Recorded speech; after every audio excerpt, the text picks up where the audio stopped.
Okay, so Cindy, No you're nyt up kuuluu first. hyvin. Mahtavaa. Thank you. Hi, everyone. Nyt on tämä I am actually asking a question on behalf of Chris. She wasn't able to make it. She wants to know, Simon, your recommendations on the 20-minute meeting. Is there anything best to prepare for that meeting? When it gets closer, Charlie Ward and myself and Warren will do videos, which we will then be able to, we won't put them up on YouTube, but we will email to each member who has submitted a project. Okay. And that will have instructions on what will follow. We'll Thank you very much. Tell them exactly what they need to do. Yeah. Perfect. Thank you. Okay, Chrissy from Iowa. Hello, thank you, Simon. Thank you, everyone. I have two questions. One is, should one apply for the PM position if they have submitted a large project that will need to be implemented? I'll answer that one straight away. If you can convince at the 20-minute interview that you are capable of doing both, they will allow that, but you will not be able to project manage your own project, because that would be a conflict of interest, and that will be managed project-wise by somebody else. So there's no barrier to a person being appointed a project manager and having a project, providing that they are competent and can convince the interviewer that they can do it. Next question. Okay, I'd like to put in a plug for having a strong PM with a project. We have in mind. No, I'm not taking that. No, I'm not taking those questions at all. That is a personal question about your project. I'm only going to answer the generic questions. Okay. Thank you. So, Thanks, Chrissy. Caroline from Colorado. From other people, they may feel under pressure to falsify some of this documentation. It is actually a common practice in industry that when somebody has a share or a stake or stocks, video, construction work, they're not allowed to project manage it. So, for instance, in the United States of America, if there's construction work on the road, the surveyors or the guys working on it are not allowed to hold shares or stocks in that particular piece of work. So we're basing it on that. Okay, thank you. Okay. Okay, Wayne in England. Hi, Wayne. Hi, Simon. Simon, can we submit an agricultural project like a hemp farm, which would eventually generate an income? Would that be allowable? Yes, that's perfectly acceptable. Yes, no problem. Thank you. Okay, Angela from Maryland. Thank you very much, Simon and Carol, for picking me. My question is, if someone has a job currently, would they have to leave their job in order to take a project management position? I think it very much depends on the job. If you were a nurse or a doctor, I think it would be very difficult at the interview. The person interviewing you would really have a lot of hard questions, simply because they don't want to take a good nurse or a good doctor away from an industry that desperately needs good doctors and good nurses. If you're asking me in terms of time management, it's literally what you can manage in hours. Again, you might say that you could run a project in 10 hours a week and you had a 30-hour-a-week job, and that would work. On the other hand, you might say, I'm going to get twice as much money running a project as I am in employment, therefore I'm going to give up my employment with my current employer and I'm going to take the project because I get paid more money. That's, I think, most likely. Thank you. Okay. Glenn from Scotland. Yeah, hi Carol, hi Simon. I've got a few Glenn. questions, but I think you'll cover them quickly. I mean, they're pretty short answer things. First of all, a member asked, can he help as a project manager in a voluntary role? So not as a paid project manager. no, they're paid because ultimately the person through a third party will be working for the military. And when individuals are paid, they then are required to sign contracts, which include non-disclosure agreements. Someone who's voluntary would not be required to sign it. So they'd have to be paid job. Okay, great. Thank you for that. Can more than one member apply jointly on a project? So be Yes, they can, but one person has to be the named the originator. lead originator. So if you look at it like this one, somebody could have 51% of the company, shall we say, and the other person has 49%.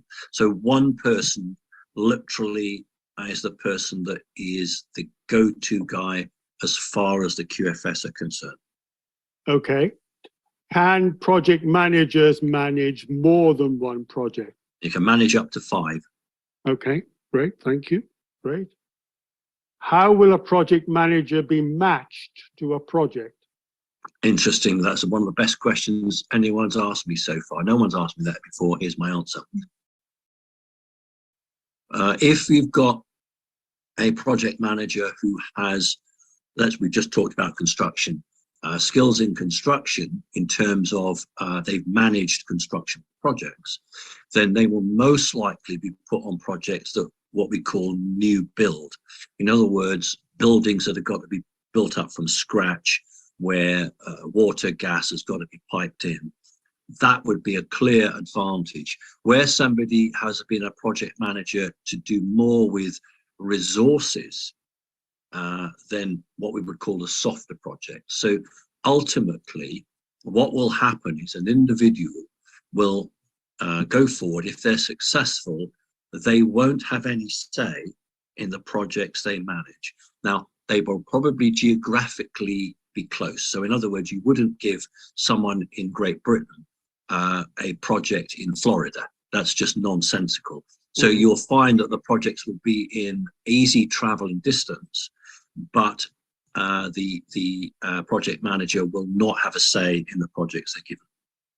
Okay. And supposing a project manager has no particular skills at all or qualifications, but he's actually very keen to do the job, is there some spiritual element of matching or?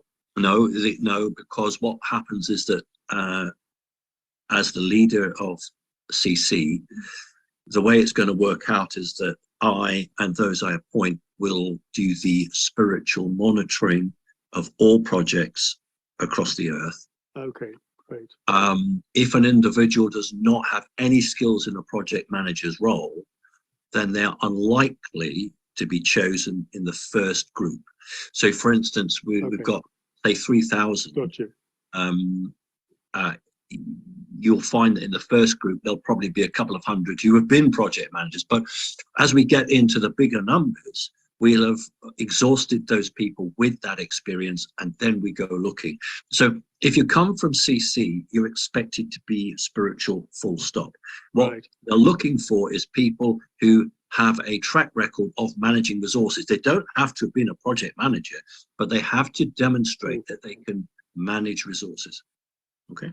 Including human resources, presumably. Yeah. To a certain extent, in terms of, let's say, for instance, the project originator says, I need to employ 6 people, then the project manager has got to say, well, okay, you're going to need a staff room. You're going to need rooms this size. So that's how the project manager would work, yeah. Right, lovely. Thank you, Simon. Okay, 2 more. Will all project applicants still be required to go to America for interview? At the moment, that is the case. However, I doubt it, because by the time they've seen a few hundred people, they will realize that the logistics are too great. And I suspect that there will be Zooms created. But the first batch, I think, definitely will be expected to go. But afterwards, I wouldn't be surprised if it's all a Zoom interview. Okay, great. And finally, and a few members have asked me this, when can they expect to be notified if their project application has been approved or not? I know you're going through them. Well, I will do the first batch, the first sift, once we get the green light, then I will send them. Carol will work with me to send them in batches. We guess about 250, but we're not sure yet. We'll send them through in batches. And Okay. then America will liaise directly with the originator. Fine, perfect. Thank you very much, Simon. Pleasure, Glenn. Jarek from Poland. Hello, Simon and Carol. Thank you for the opportunity. Hi, Jared. I'm a bit confused about one of the answers. I mean, so the first question will be, what will be the role of the originator if not managing the project? The originator provides the spiritual guidance and manages the project, but has a group of experts around him or her to advise in certain key areas like an architect, a lawyer, human resources, all of these things. A project manager, I was a project manager for local government many years ago. A project manager has to ensure that the money coming in is correct for the money going out. So in other words, if you calculate that you need €100,000 or pounds every quarter, you have to ensure that the build or whatever you're doing doesn't exceed that. Now, I don't expect an originator to have the worry of that. The originator's job is to ensure that the ideal that he or she has created is not hijacked by any other individual, doesn't get lost. So they're responsible, but they're not responsible for the performance indicators or the key targets. Okay, thank you. The second one. Yep. Who will become the owner of the purchased properties? Or if not possible to say now, whether it will be the domestic ones or the foreign entity? Right. This money is humanitarian money, and it is not going to be the property of the originator, because then the originator, if they chose, could sell it. Yeah. And that's the end of the humanitarian project, or they could sell it to an individual or an organization that was not approved in the process. So the project is the property of the people who fund it. Now, providing that project is successful and works well, then it will go on for many, many years. Or at least 10. We think we're fairly sure there'll be a funding after that. There's no harm, this may be a question that you're already going to ask, there's no harm in people putting in for accommodation above it, so that a person can live above the project and have their own apartment. If they are disabled and they can't use a lift, then they can have a separate building built where they can live. So the project is never the property of the individual, because that individual could then go and sell it and do what they want. It's a humanitarian project. Okay. Yeah. Okay. The question was raised because of Polish history. Sure. I've been asked this question a number of times. It's a fair question. Disappeared from the map some time ago. Right. Okay. Well. These projects will go on, and again, I don't want to preempt your questions, but I'll give you a little hint here. There is absolutely every hope and intention that when a person who runs a project retires, they pass it to a son or a daughter or a grandchild, and it stays in the family and it carries on. Now, that is allowed. What would not be allowed would be to say, I want to sell it because I want to go to New York or something like that. Okay? No, okay, so it will be the foreign entity, not Polish one, for instance. But well, it's called the quantum financial system. The QFS would be the ones putting up the money. They put up the money. It's their project. However, they employ the originator and all of the staff, because they give the money through. But that money, remember, is the project money. It's separate to the individual's wages. So there's a separate stream of money, so that the originator draws money which he or she can pay wages to the staff and themselves. That is not to be touched for the project. But all of that will be explained to the originators if they're successful. Okay, and the last question. can a relative or son or daughter be a part of the project, even if it's minor?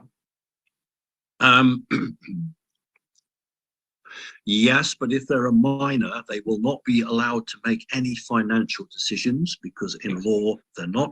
But if you want to train up a 5-year-old, I'm being quite serious. If you want to train up a 5-year-old and you get them, well, why not? Absolutely, 100% support that. Yeah. Okay. But does she or he have to be the CC member? Yes, absolutely, 100%. Otherwise, why are we existing? Yeah. Okay. Thank you. That's all. Thank you very much. Thanks, Jared. GSM. Yes, thank you, Simon, for taking this extra time to answer these questions. What is the job scope differences between a project manager from the independent third party?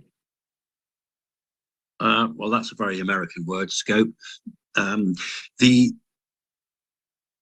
will be independent, but it'll be semi-independent because remember that project managers will be CC members.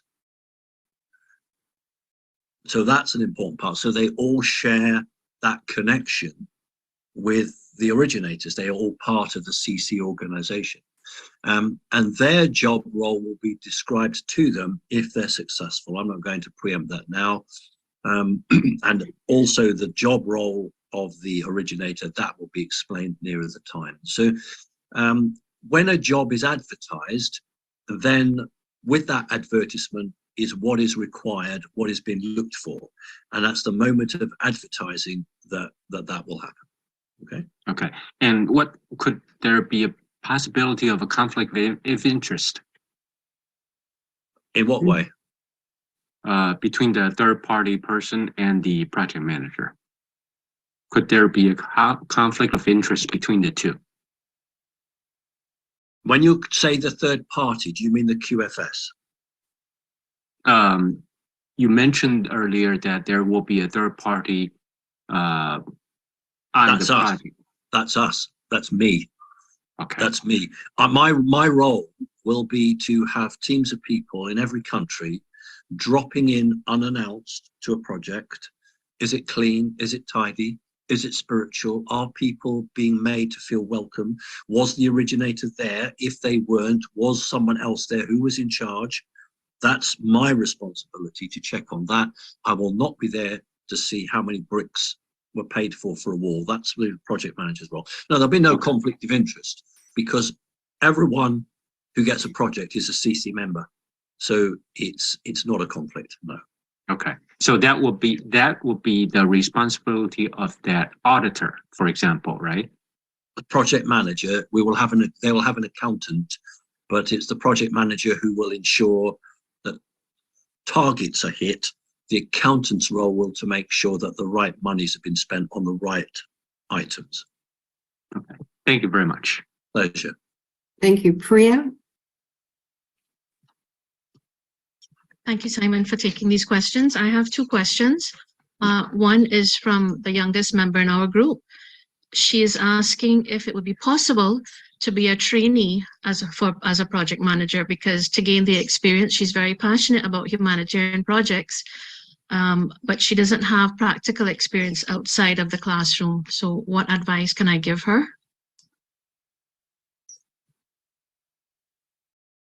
It's a very interesting question. I think what I will do is I will ask for what we call apprenticeships. I will ask for, it probably won't be many, maybe 3 or 4, it's probably all I can get away with, but I will ask for people to shadow competent project managers and to learn the trade. So Carol, you make a note of that, please. Yeah. So I'm going to take that forward and see what I can do with it. So very good question. Thank you. Fantastic. I have one more. We do have one project in our island for animals, and the person forgot to submit med beds for animals and humans because that information was only passed on to us recently. I would like to know, what can I tell them? Are they allowed to resubmit, or when you review the project, you send it back to them and ask them to add on? Carol, do you Okay, think let's it's best to resubmit? Yeah. What I would recommend, Priya, if you, sorry, I've got feedback. If you could email me with their number, I will then organise another link. So I'm the only one, everybody, that can actually do this. So if you can just make sure that we, you email me with all the information and I can then have them resubmit themselves. Okay, thank you very much. Thank Much you. appreciated. Thanks, Priya. Ian.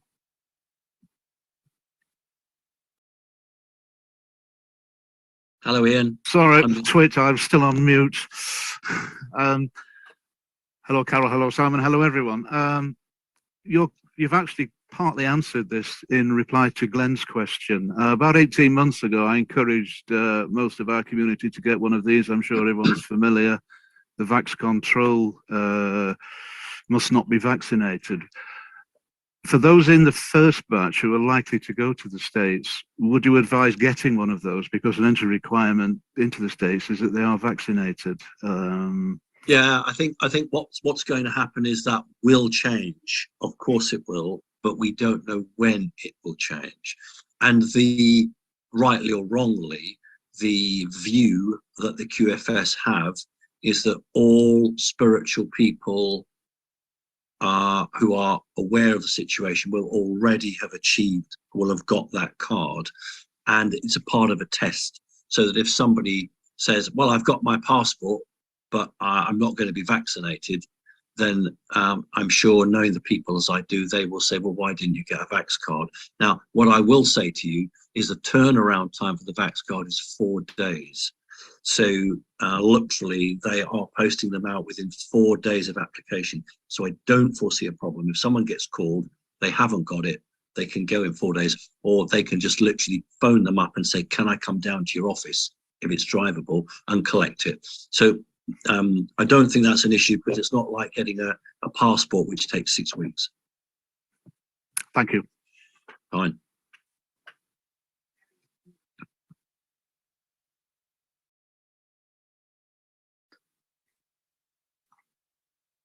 It's Barry, isn't it?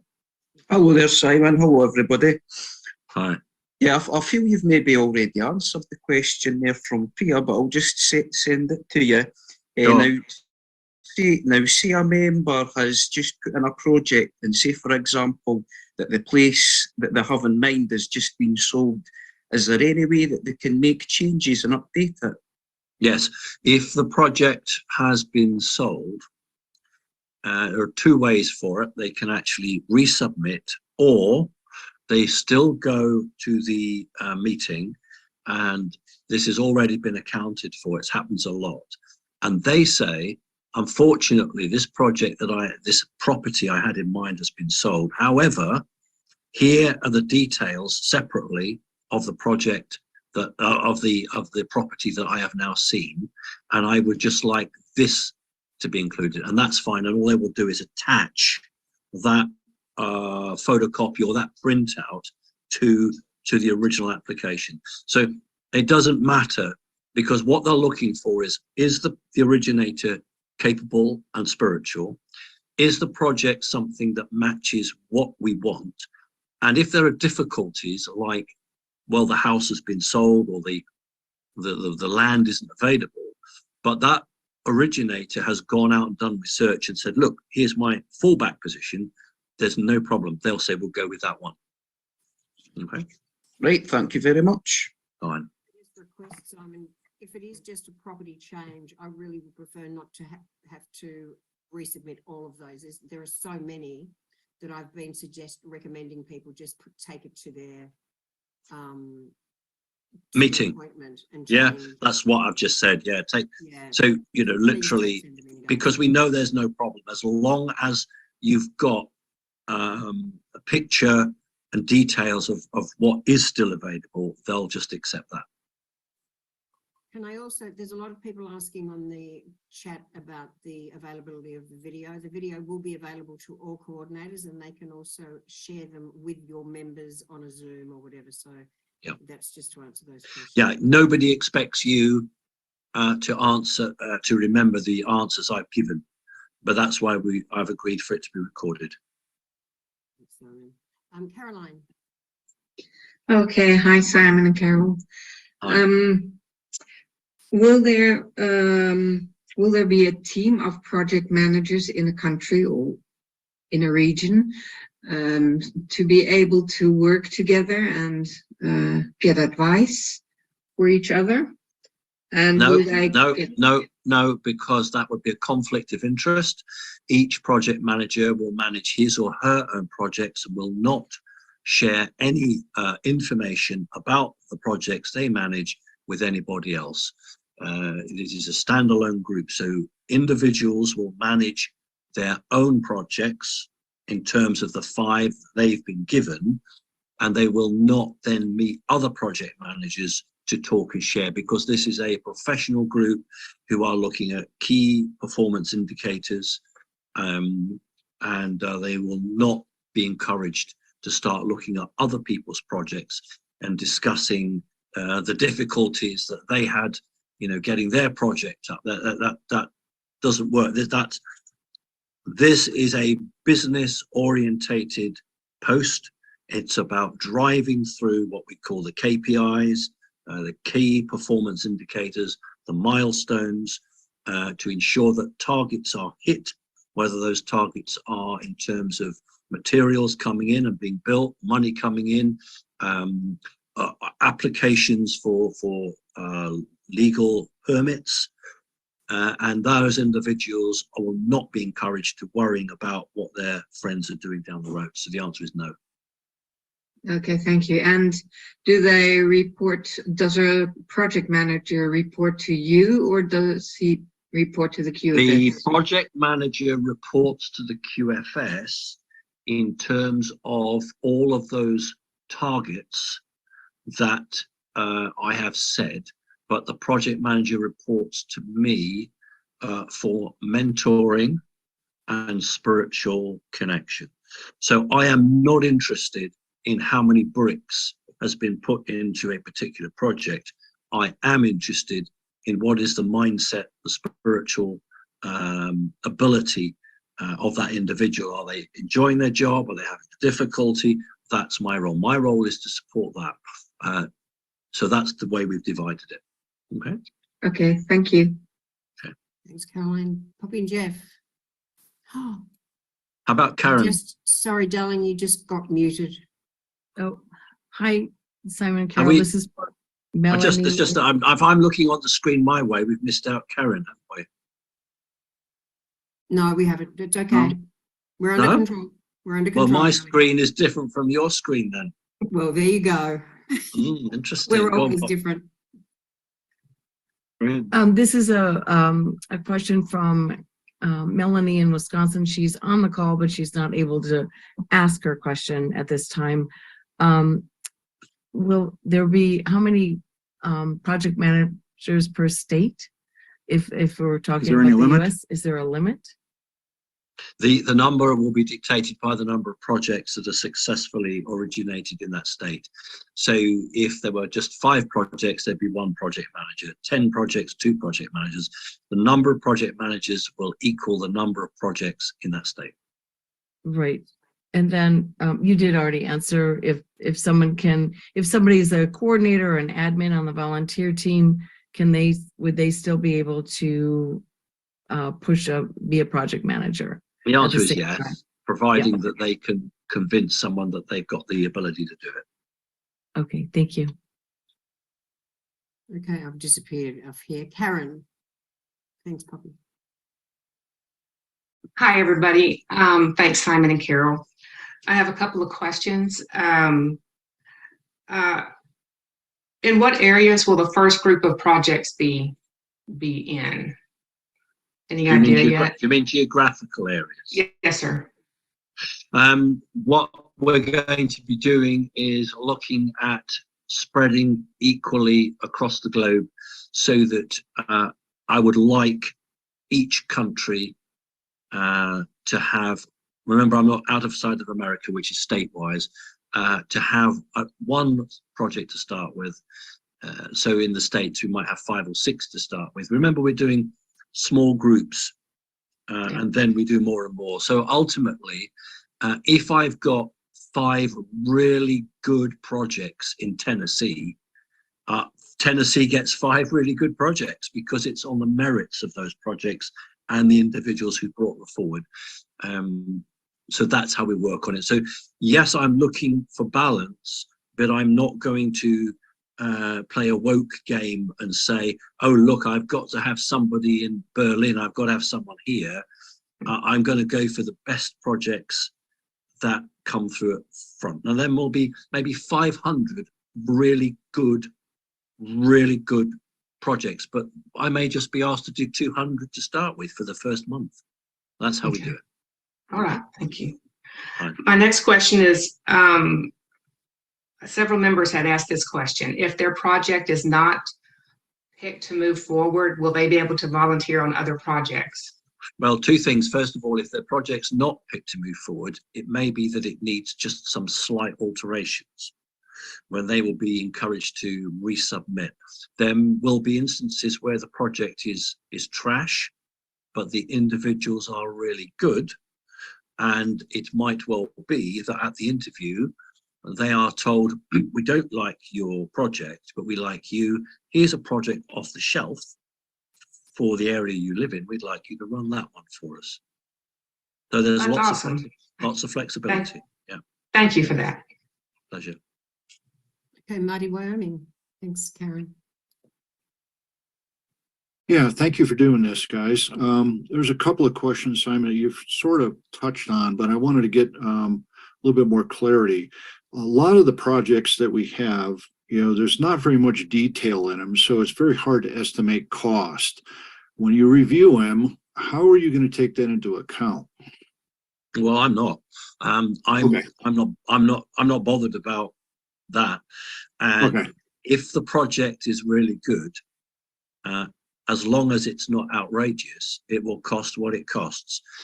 For instance, it's damn near impossible to put forward a project vision, how much something will cost over a year's period. What we're looking for is ballpark figures. Now, I threw out a project because the person hadn't put any effort into it, and Carol brought it to my attention.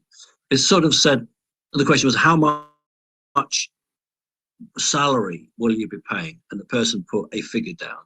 How much will your building cost? And they just used the same figure. They wrote the same figure. So that got thrown out. What I'm saying is, if some effort has been made, even if it's not accurate, that doesn't matter. It's just to give us a ballpark figure, what sort of project we're dealing with. Okay. Understand. The follow-up question to that is, so if we need to put some more detail in it, we can just submit something to Carol that says, here's some more detail for that project? No, because Carol, we've got so far, ladies and gentlemen, how many applications for project manager, Carol? Just that? We're close to 4,000 now. So we've got 4,000 applications for people who just want to be project managers, never mind the thousands of applications for doing a project.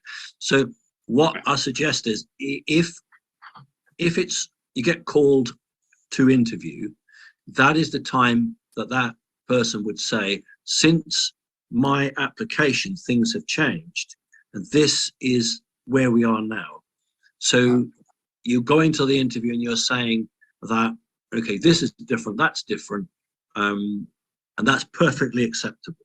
You're not going to an interview and saying, well, listen, I had this qualification from college and now I've lost it, because we're not talking about that. What we're talking about, somebody saying that the game has changed, the concept is there, but these details are different, and that's acceptable. Yeah. Okay. I'm sorry, I'm sort of got you down the wrong rabbit hole here. I was talking more about the project detail. Oh, no, that's fine, because what will happen is at the interview, the person interviewing the originator is going to start asking them, what is your vision about this? What's your vision about that? Okay. That's their chance to sell their whole idea. All right. And my last question is sort of along projects again. You've made it very clear that there's no collaboration between projects, but I would think that there's going to be a number of projects based on the same types of things. And I'll use healing centers as an example. And there's going to be some lessons learned that every project is going to run into, problems and ways to fix things. Will there be sort of a common board where you can post some of that stuff so people will learn and not fall into the same pitfalls?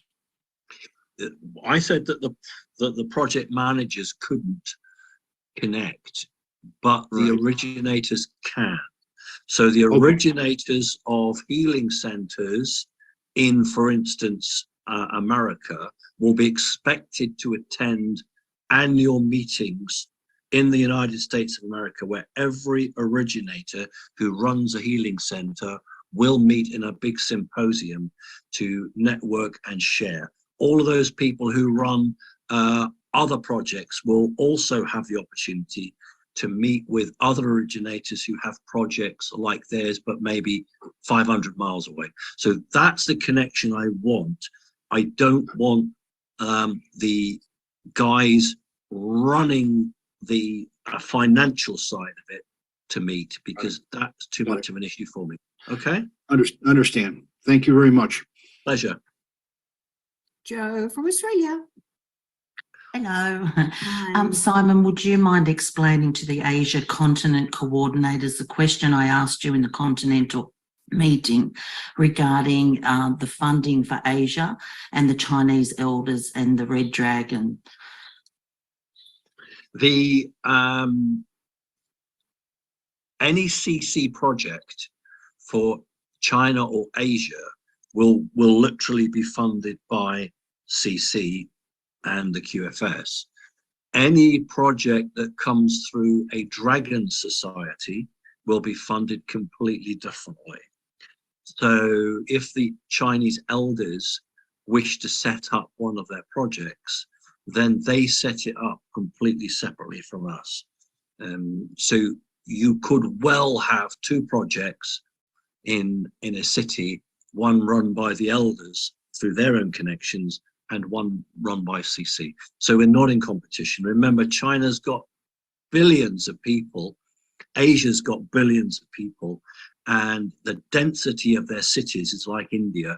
So you will have a load of projects doing the same thing in a city. Some of these cities have got 21 million people living in them. So we're going to need, I mean, staggering when London's got 8 million, 9 million people, that's big enough.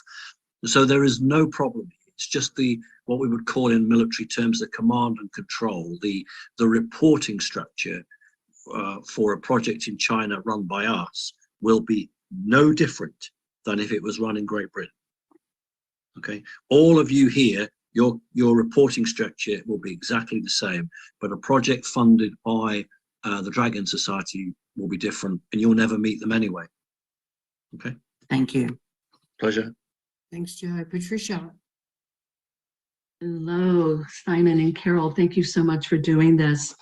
Hi. Just a couple of quick questions. Sure. Members are asking if this is a permanent position. So, for instance, I'll take that first. It's fine. The answer is yes, it is. It's a full-time job. And as long as they are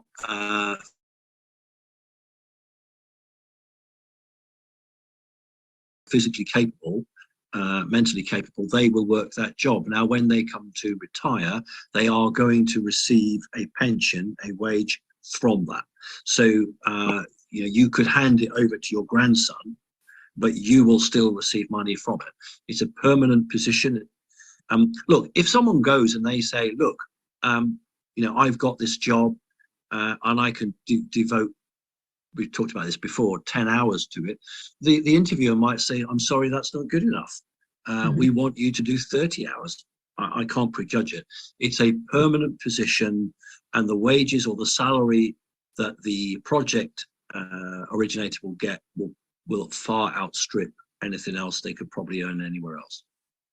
Perfect. Okay. And just a little bit more to that, Simon, they were requesting, for instance, if they had completed a project, would there be an additional project that would continue the work? I think that was pretty much where they were going. If a person, I've just develop it.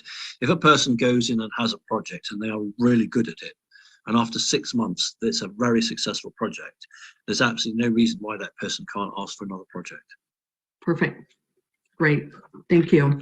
And then this information that we have today, you mentioned, of course, that we are recording it. Is this something that we can share with members, or how would we get this information and all this wonderful questions and information? Carol?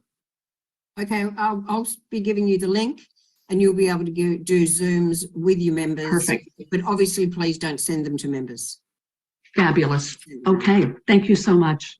Pleasure. Patricia. Mary.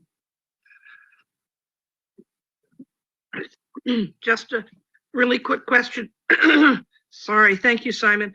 Will the project person interviewing for the project manager have a voice and be able to express which projects he would like to work on, which type of projects, of where they may have experience in, maybe they have experience in construction, but not in healing centers. The person doesn't have to have that. The person doesn't have to have that experience. What's looked for, whether you're building or whether the project is a rescue center for horses, or whether it's a healing center, all projects require targets to be set for them. You do not have to be an expert or even competent in the aspects of that project, because a project is a project.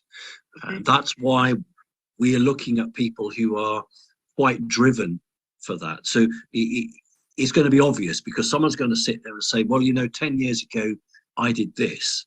And the interviewer is going to say, okay, well, that matches what I've got here. And someone will say, well, last year I did that. So the interviewer will look at the resume, ask that person's questions, and then probably say, I think you're best doing these projects. Thank you very much. Thank you, Mary. Thanks, Mary. Ian McKellar. Yeah, hi, Carol, Simon, everyone. Simon, thank you for the clarification regarding the project originators notice and the removal of that with the project managers to remove any conflict of interest. You mentioned that coordinators could possibly be project managers as well.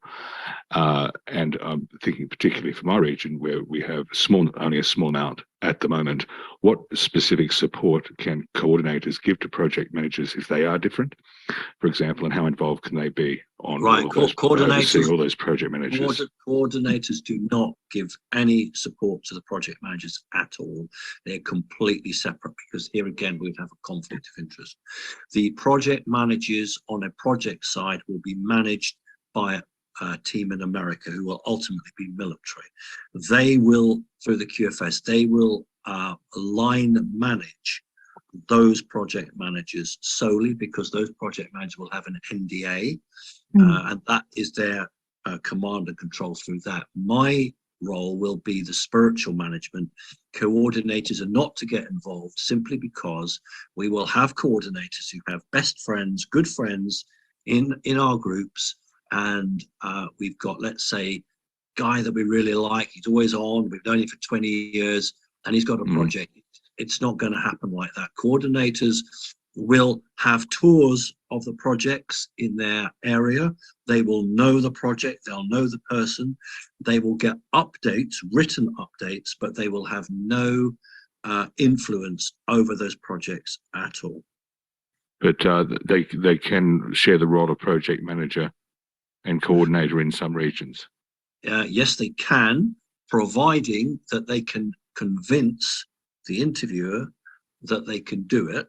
And it might be that, you come back to me and you say, look, I really want to do this project, but I don't want to give up being a coordinator.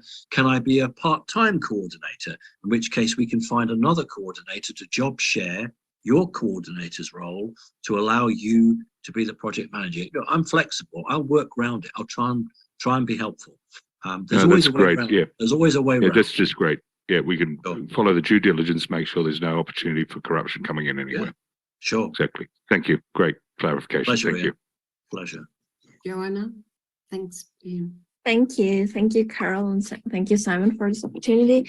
I would like to ask again about full-time and part-time. does this also apply for project managers? Could you also be part-time project manager? Or How interesting. Probably you could. We never even come up with that. It could well be if the interviewer really likes the person. They would first of all say, look, if you've got young children or you've got a sick relative, then we understand that you can't manage 5 projects. You can manage 2 projects, and therefore this is the minimum number of hours that we'd like you to do, because we appreciate that you've got family commitments. However, if somebody says, I've got this job, I don't really want to give it up, but I want to be a project manager, you're very unlikely to get the sympathy, because I think the person will say, you've got to choose what you want. Do you want to be a project manager, or do you want to stay with your job? But if you've got family commitments, then I have no doubt that they will be flexible towards you. okay, thank you. And also, what rights does the initiator have about the project? I mean, it's probably their vision. So did they have any specific rights about the project?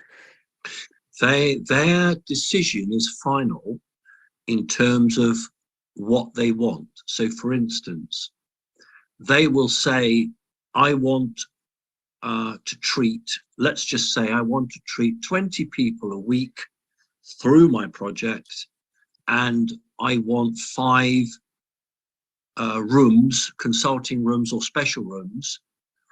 It's everyone else's job to provide that for that person, providing what they've asked for is realistic. So the rights of the originator are the rights that they must be obeyed in terms of their vision for the project put into reality, providing what they're asking for is reasonable. So they have very strong position, and that's why it's my job to provide the oversight of the spiritual side. Because look, it's going to be very stressful for people. They're going to, there's going to be a lot of weight on their shoulders. I mean, I don't think everyone really understands. To be a project originator is a chance in a lifetime for most people, and is a real burden. And those guys are going to need someone to talk to, because they got to go home at night. And that project stands or falls because they made it work or they didn't make it work. And, it would be wrong to put people into a position and just tell them to get on with it. We can't do that. So we have to provide them with material assistance and spiritual assistance. But they are responsible for the direction of their project. Yes. Mm-hmm. And also another question. When can we expect future steps like interviews or anything like that, or feedback from you or from somebody in America? If the project is submitted, do we have to wait until financing or until funding is arrived, or will we be getting information before that? No, you're going to have to wait, like I have to wait. Mm-hmm. When we get the money, we get the money. The way it runs is that if you imagine, we talked about construction, if you're going to build a new road, you do all the planning beforehand. That's what we're doing tonight, guys. But you don't go hiring all the workers and the machines until you've got the money in the bank. Because otherwise you just can't do it like that. So you get the money in the bank, and then you go and hire people and you do the work. So what we're going to wait is get the money in the bank, and then we go live. Okay. Yeah, that's obvious. I can understand that. But my question would be more like, I mean, the members at this point, they don't know if their project is even accepted or not. So to know if your project is accepted doesn't mean that you have funding already. So you can know that your project will be accepted as soon, and you get funding as soon as the money is there. But you could know that in advance to the funding. Do you understand what I mean? I do understand what you mean. The answer is no. What will happen is that those people will be called to a meeting in America. they have been called because they themselves and their project has met a certain standard. At the interview, that is the opportunity where both parties will talk, and if they're successful, that is the moment they will be told they're successful and the money is released to them. I can't tell anybody who's going to be funded, because I am not going to be on that interview panel, simply because this doesn't, I don't mean this, when I say I'm not interested, I don't mean that in that respect. What I mean is, I do not want to be involved in any of the financial side at all. I only want to be involved in the spiritual oversight. So I'm not going to be saying to anybody, oh yeah, definitely you're going to be funded. They've got to go, like any interview, you just got to go and present yourself. Thank you very much.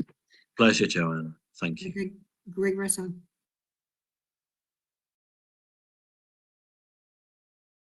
I can't hear Greg. Oh. No, yep. No, you've just unmuted again, Greg. That's Okay. it. Okay, got it. Thank you. Hi, Greg. We are going to, for all intents and purposes, be building a new society when we start partaking these projects. The people that are funding and the ones that are building, there's going to be new technology coming along. Can you tell if any of that new technology will be incorporated in any of these projects? In the first few projects, no, it won't, because the emphasis will be to get the projects up and running quickly, because when the public are made aware of the RV, Nasara Jasara, these projects will be held up as proof that there is a real intention to change the world. As the projects develop, then, for instance, hydrogen will be used to power the projects. Tesla energy will be used, and they'll be brought in. But I think the first few projects, no, it's just a case of getting it up and running to show people what can be done, and that there is real intention here to help. But over the years, then materials, first of all, new materials being used, and then the utilities will be different. So the answer is yes, that's the intention, but not to start with. Okay, another question. There's a lot of areas that are prone to natural weather disasters or whatever. Some people have been wondering if they can have built into their projects some sort of protections for flooding, hurricanes, earthquake. Some of that stuff you can only do so much to mitigate, but underground building or something, because we know from all the DUMBs and everything, the technology is there, but is that something that can be built into one of our projects? I think that anything with advanced technology will have that facility. For instance, med beds in a facility will have that. Some of the projects in an earthquake zone or a flood zone will have what we call safe rooms, with the ability to communicate even if everything comes down. So there will be a number of locations across the world where a safe room will be part of that design. Okay. Okay. And for the property managers, if there's a project where land has to be found and purchased and other things, will the property manager be involved in that aspect of it as well? And then going into the calculations for the project? Sure. What's a property manager? They manage the property and the building of the project. I don't think we're going to have a role of a property manager. That's not excuse me, I meant property or project manager. Project manager, yes. Yes. Right. Yeah, the project manager is purely and simply to manage the construction of the building. They are not there to manage the building. So for instance, if the window blows out, something like that, then the originator would then go and hire somebody to come in and put it right. So the buildings as a resource will be owned by the QFS, and there won't be the role of a manager for the building. The originator provides the spiritual direction and the day-to-day management of the staff and the project, but doesn't provide the technical expertise. Okay, so as far as the property project manager goes, if there is a property that requires purchase of property, grading, and the calculations of the building and how many hundreds of yards of concrete, rebar, all that stuff, that's all part of the property or project manager. Would that be part of his job description, is to find and locate and then develop that property? No, the originator would be responsible for identifying the land that he or she chooses. The originator would be responsible for choosing a building, putting that forward, and then an architect would be responsible for actually saying whether that building is fit for purpose or whether it could be altered enough for the vision that the originator has. So I would suggest it would be a number of roundtable meetings between the originator and architect and the project manager. Okay, and kind of on a side note, for the projects, once they're developed, here in the United States and elsewhere, if somebody is interested in working in one of the projects when it's finished as an employee, and they say there's a medical requirement for some sort of certification, but yet they don't have that. Some people have been concerned as to whether they would actually be able to work in positions that require a certification, or are those going to be waived and training provided for those people? No. If, for instance, a project, remember that if you're working in the United States, Great Britain, Europe, it doesn't matter where, that local jurisdiction will have laws requiring individuals to hold certain qualifications before they can practice. We're talking about medicine, but it can be anything really. If an individual wants to hold that job, and then the local jurisdiction will say that individual cannot get insurance unless they have that qualification. For instance, doctors and nurses have a set qualification so that if they kill people, which happens quite a lot, if they kill people, yes, they are indemnified, insured, because they had a qualification that the government recognized. So it's the money side. Now, what you're asking for is, will there be trainee positions? Not in the beginning, because in the beginning, this is going to be a mad rush.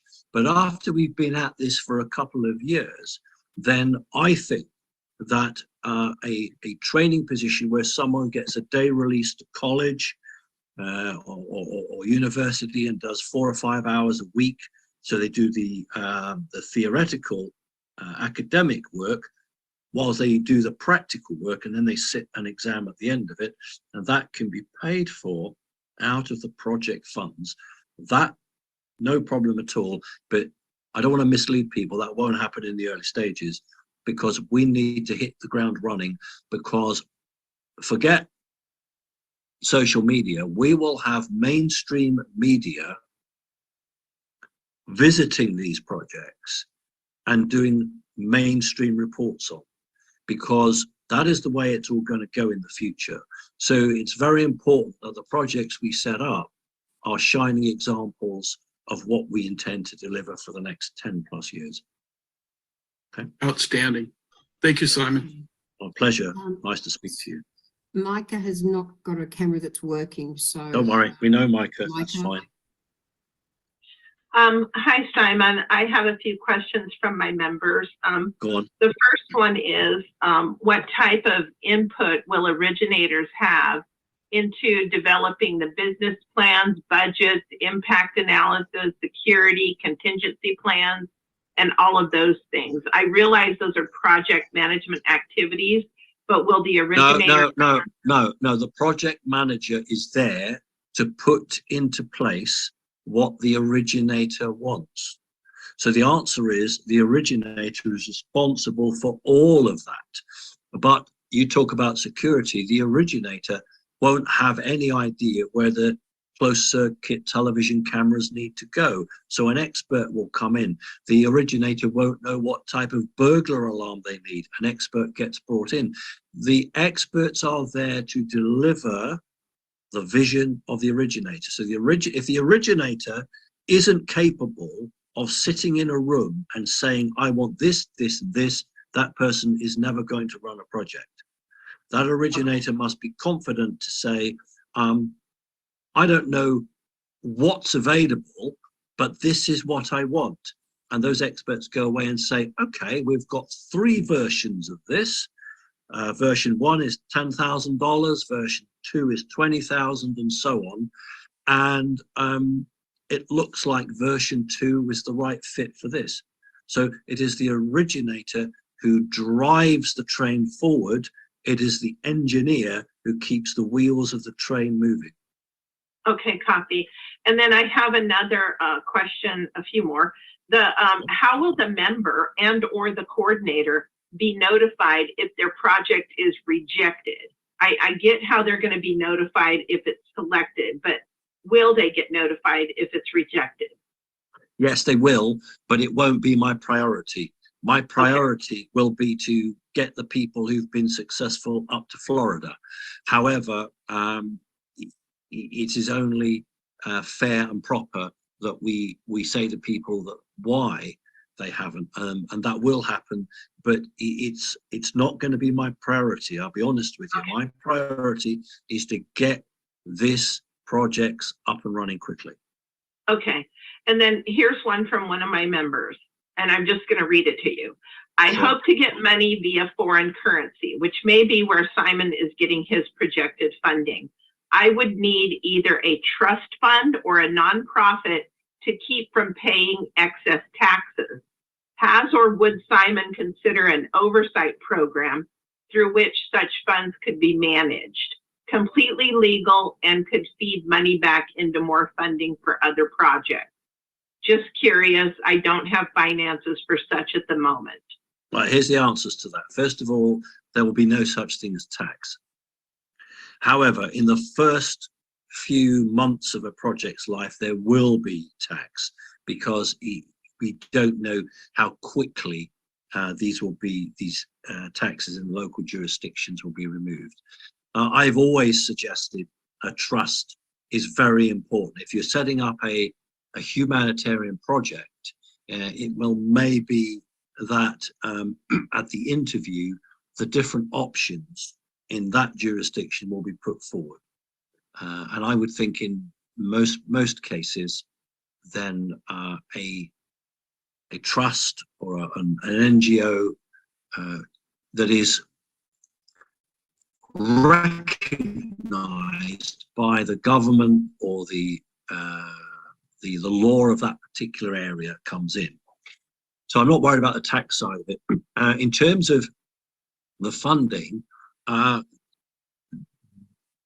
there is a huge amount of confusion here, mainly because people are reading blogs from elsewhere and not really listening to me. And so here's a great opportunity then. Members do not need Zim. They do not need Dinar or Dong or anything like that.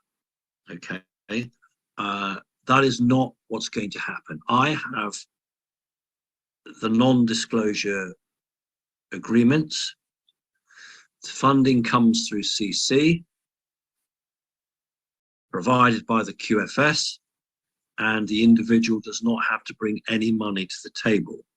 Now, that is not what's happening elsewhere. In other so-called RV platforms, individuals are supposed to turn up with a Zim note or their currency, and then they're supposed to go to a redemption center, redeem that, fill their suitcase full of money, go and see somebody else who somehow will set a project up for them. That's basically what is being touted by others. And there's one particular organization that wants to have a special party in the island of Malta. I would just say to people, if you are approached like that, just ask who's got the NDAs. Who's got an NDA with the military in that organization? Who's got an NDA with the QFS? Who regularly talks to these people? And you'll very quickly find out who is dreaming a dream and who is actually reality. But you don't need to have any foreign currency, have any Zim notes. That's not the deal that I cut with the QFS. For those of you members who know Charlie Ward's insiders, yeah, they have a Zim note, but they're an insiders club. And when Charlie Ward arranged his deal with the QFS, it's different from ours, but it's essentially the same because the funding will come through Charlie Ward and he will then provide funding for his projects.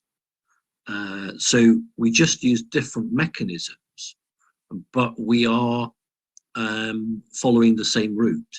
If you go outside of the PPN network, Charlie Ward's Insiders, and our Connecting Consciousness, you will find that most other organizations are working through venture capitalists or bankers or individuals who are counting on people to go into a redemption center or a bank and get paid for their currency and then bring that money to them and they do it. Now, here's the big difference, ladies and gentlemen, that our projects, particularly the med beds, will be free to humanity.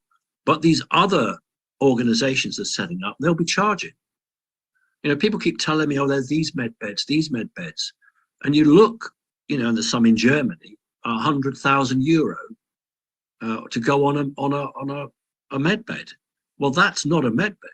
That's actually a tachyon healing chamber or a quantum chamber, but they don't actually do what a med bed does, and they're charging money. So it's not a humanitarian project. That is a business relationship. And so, you know, we don't do that. And the people need to listen to me and understand the difference between the route that we have and the route that these so-called other platforms have.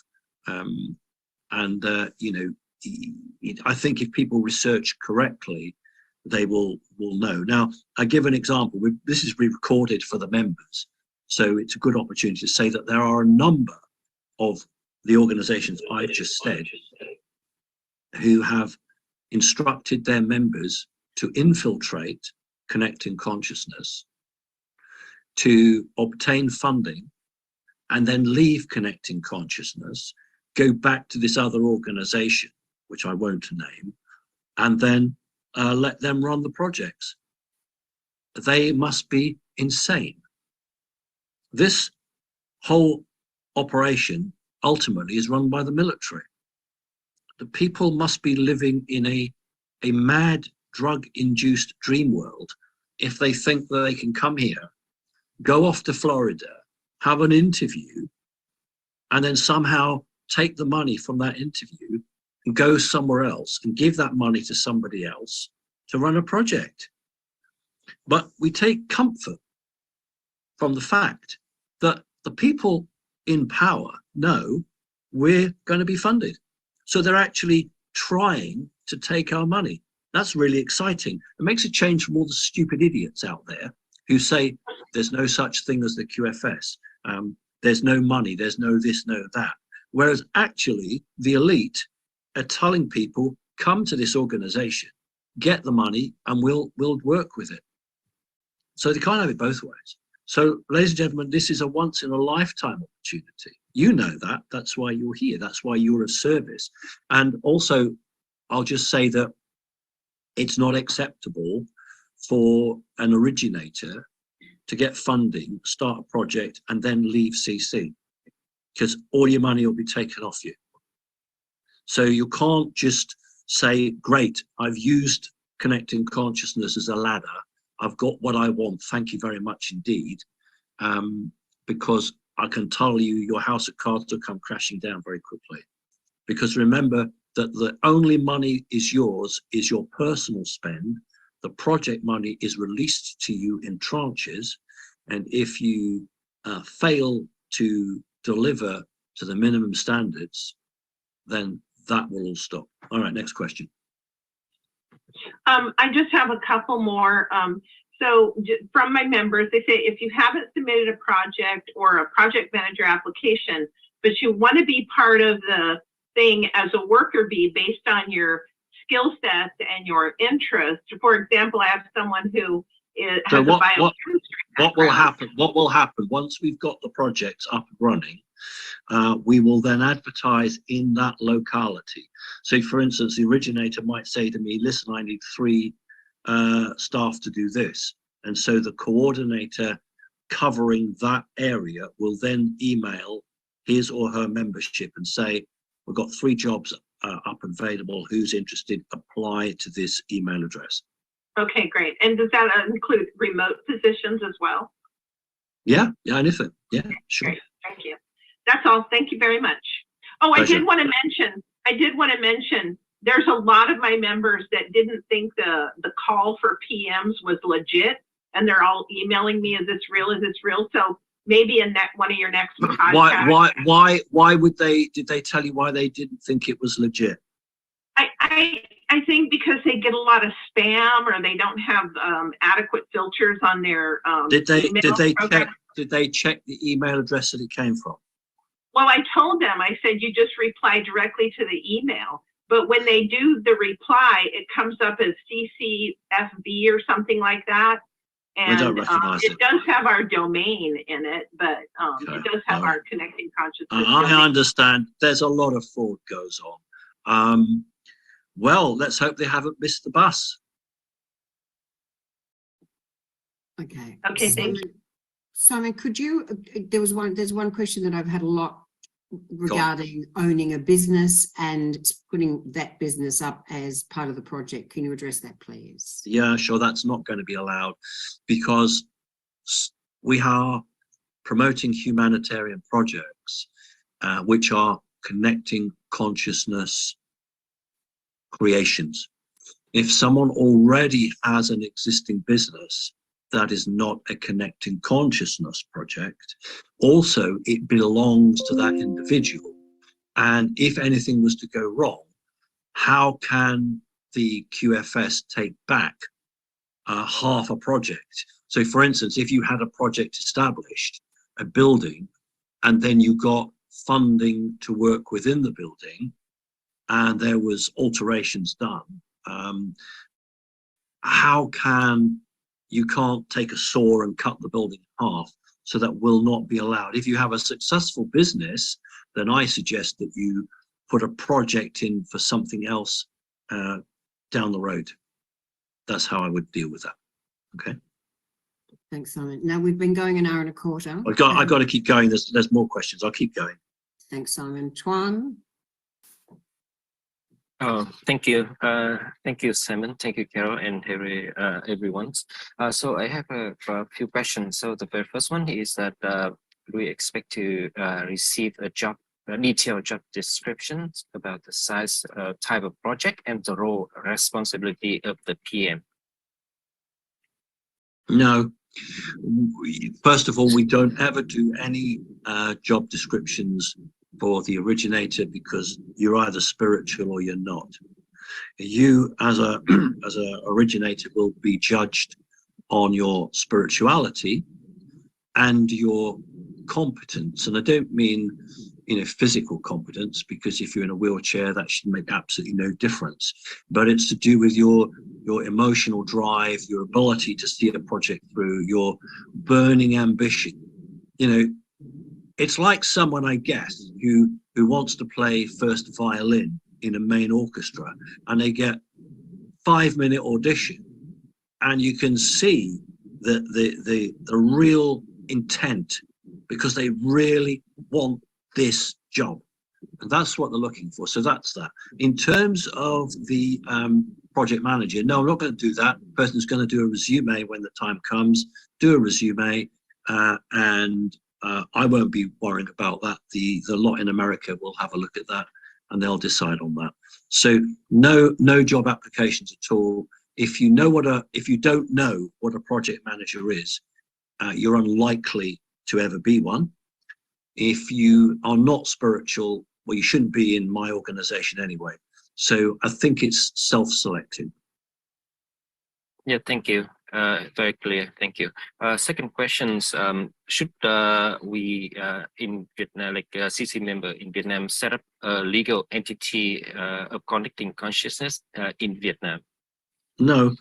What will happen is if you have members who are successful with their projects and they become originator, then a local Vietnamese-based lawyer will actually say what the law is in that province and will establish the legal paperwork you require to make that project legal. So that isn't something you want to worry about. That's all going to be taken care of, literally, because I don't expect originators to be architects, project managers, lawyers. It's just not, that's not all I require of our originators. Is they are spiritual and they're absolutely driven to put forward a successful humanitarian project. If they're that, everything else will happen for them. Yeah, I understand. It's just like for the member reassurance, because they simply in the middle of the oceans and they don't know like what I expect of them. Vietnam is quite peculiar because we have a lot of member expat speaking English speaking and Spanish speaking as well. Providing services to the community, most governments will say that you have the ability to reside and stay there because you are an asset to that country. If you are a positive beneficiary, then you get allowed. If you are turning up in a country and you don't have a job, well, no, they won't have you. So I think the point is that when somebody arrives with money and starts putting a building up, and here's the important point, starts offering jobs to local people, that's when the government says, we like this person because they are employing local people. So you go to the village and you go and you recruit 2 or 3 people from that village. Suddenly that village is very supportive of your project, and the regional governor, the guy who really is very powerful in that area, province of Vietnam, comes down. We won't have any bribery. We're not going to play that game, but that person will see that it's a real project. And if there's any attempt for bribery, then the originator goes back to the project manager and reports that, and that will be dealt with by the military. Okay. Okay. Yeah. Thank you. Thank you very much. Pleasure. Fantastic. Caroline, Chile. Hello. Thank you for asking. Thank you for answering these questions. What type of projects qualify as best project? I mean, which type will be approved in what you call first batch? I don't know. I don't know, because I haven't sat down here and said, I'm going to have 5 healing centers and I'm going to have 5 or 3 of this. I'm not interested in that. What I will do is I will look at the projects and I will say that project is really good. I don't care where it is, that's going to go forward. Then I might get another project which is not very good, and I'll say, well, I'm not bothered with that one at the moment. So I'm not looking at the industry it's in.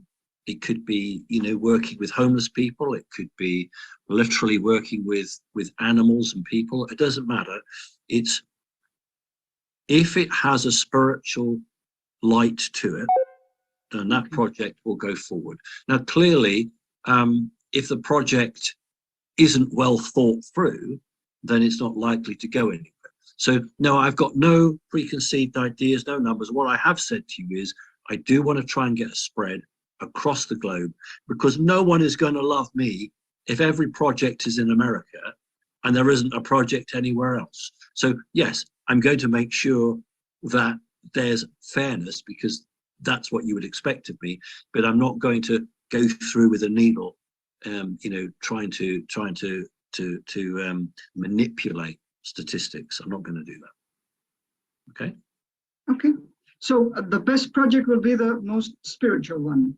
Yes. Well said. Okay. Thank you. Thank you. Thank you. Anna.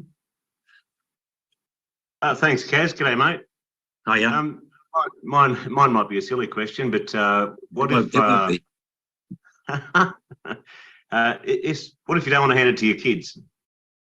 Then you set it. If you don't want to hand it to your kids, you set a trust up, and it will be run by an independent group, and your name will go down in history as the person who founded that project, and your name will be on that plaque. I forgot to tell you, every physical building will have a plate on the outside with our logo on it, and it will say supported by CC with our logo on it, but the originator will always be the founder of that particular project. Yeah, so we can just hand it down to CC, I guess is what I'm saying. No, you wouldn't do that. I don't want it. What you're going to do is you will have a trust set up, trust that is there because it will receive the funding. That entity, that trust will receive the funding, and there will be a group of 3 or 4 commissioners who will run that project, but there would have to be a constitution written and a law so that the commissioners can only act within the vision of the originator. So if the originator is like 85 years old and says, look, I can't do this anymore, then what she has to do is sit down, write a legal document, and then get the commissioners to run it. But she would still get a pension from it, even though she's not working. All right. No worries. Thanks, mate. A pleasure. Sabrina. Hi, thank you so much for having all our questions today. I remember in previous videos that you said that businesses for the humanitarian projects, there'll be a list of people you cannot do business with. Is that still proper to think that way? Yes, it is. Everybody who runs a project will be given an online list, which will be regularly updated, which will tell you who you cannot contract with. So for instance, let's say you want to hire transportation. You're gonna have people arriving at a railroad station and you need to pick them up. Well, you're gonna have to check that the company that is going to provide the buses is actually not on this list, because if it is, you can't use them. And it is the originator's responsibility, nobody else, to check that anybody they want to do business with is not on the list. And if they are, they can't do business with them. They'll lose the whole project. Okay, and is that also does that also apply to employees of the humanitarian project? Yes. If this list will also contain names of individuals that cannot be, you cannot spend humanitarian monies on any individual or organization that is named in that list. Okay, perfect. And then will CC members be able to use the humanitarian projects around the world, visit, go there, maybe have CC events at them? Why wouldn't they be able to do it in their own country? Oh yes, and in their own country too. Like if I traveled to Ireland or something, I could go see a humanitarian project in there. I misunderstood you. Yes, you would not be able to use the project because it's outside of your country, but you can visit it, have a cup of tea if you're English, with the people, and you can meet them. Of course you can, but if you were requiring the services of a project, you would be expected to do it. For instance, you are a humanitarian, you're an originator, and you are running a homelessness project. But you need something else, maybe healing or whatever it is. Well, your project doesn't do it, but someone else's project does. You are expected, and I did say that, project managers can't mix, but the originators can mix. And so you are encouraged to go out and say, well, I'll tell you what, you come and use my project and get this, and I'll come and use your project and get that. It's perfectly acceptable because no money is changing hands at that level. Oh, perfect. Okay. And then if projects are successful in your state, like one project, will there be a consideration to multiply that around the world? I've already answered that question. Oh, sorry. That's right.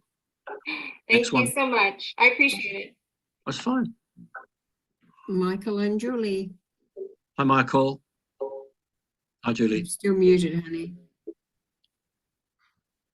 Sorry, muted there. It doesn't happen often. Thanks, guys, for the opportunity to ask questions. Tom, you've answered most of my questions. Just two small questions. First one is, unfortunately, in AIR at the moment, we don't have a huge amount of projects have been submitted so far. So a few project managers who are working on, say, 5 projects within their area or whatever, what happens to the project manager when those projects are complete? Do they then go into another role, or do you try and encourage more projects to be forthcoming? We won't have a problem. We've got thousands of projects. We've got enough work for 10 years. Okay, cool. That's good. Because remember that more people join CC, and once these projects become widely known, everyone's going to want a piece of the action. We are going to be inundated with people who want to be a member of CC and put their projects in. So look, I'm not going to spend the time explaining how funding works, but I can absolutely say to you that in 25 years' time, there will still be money coming in for projects.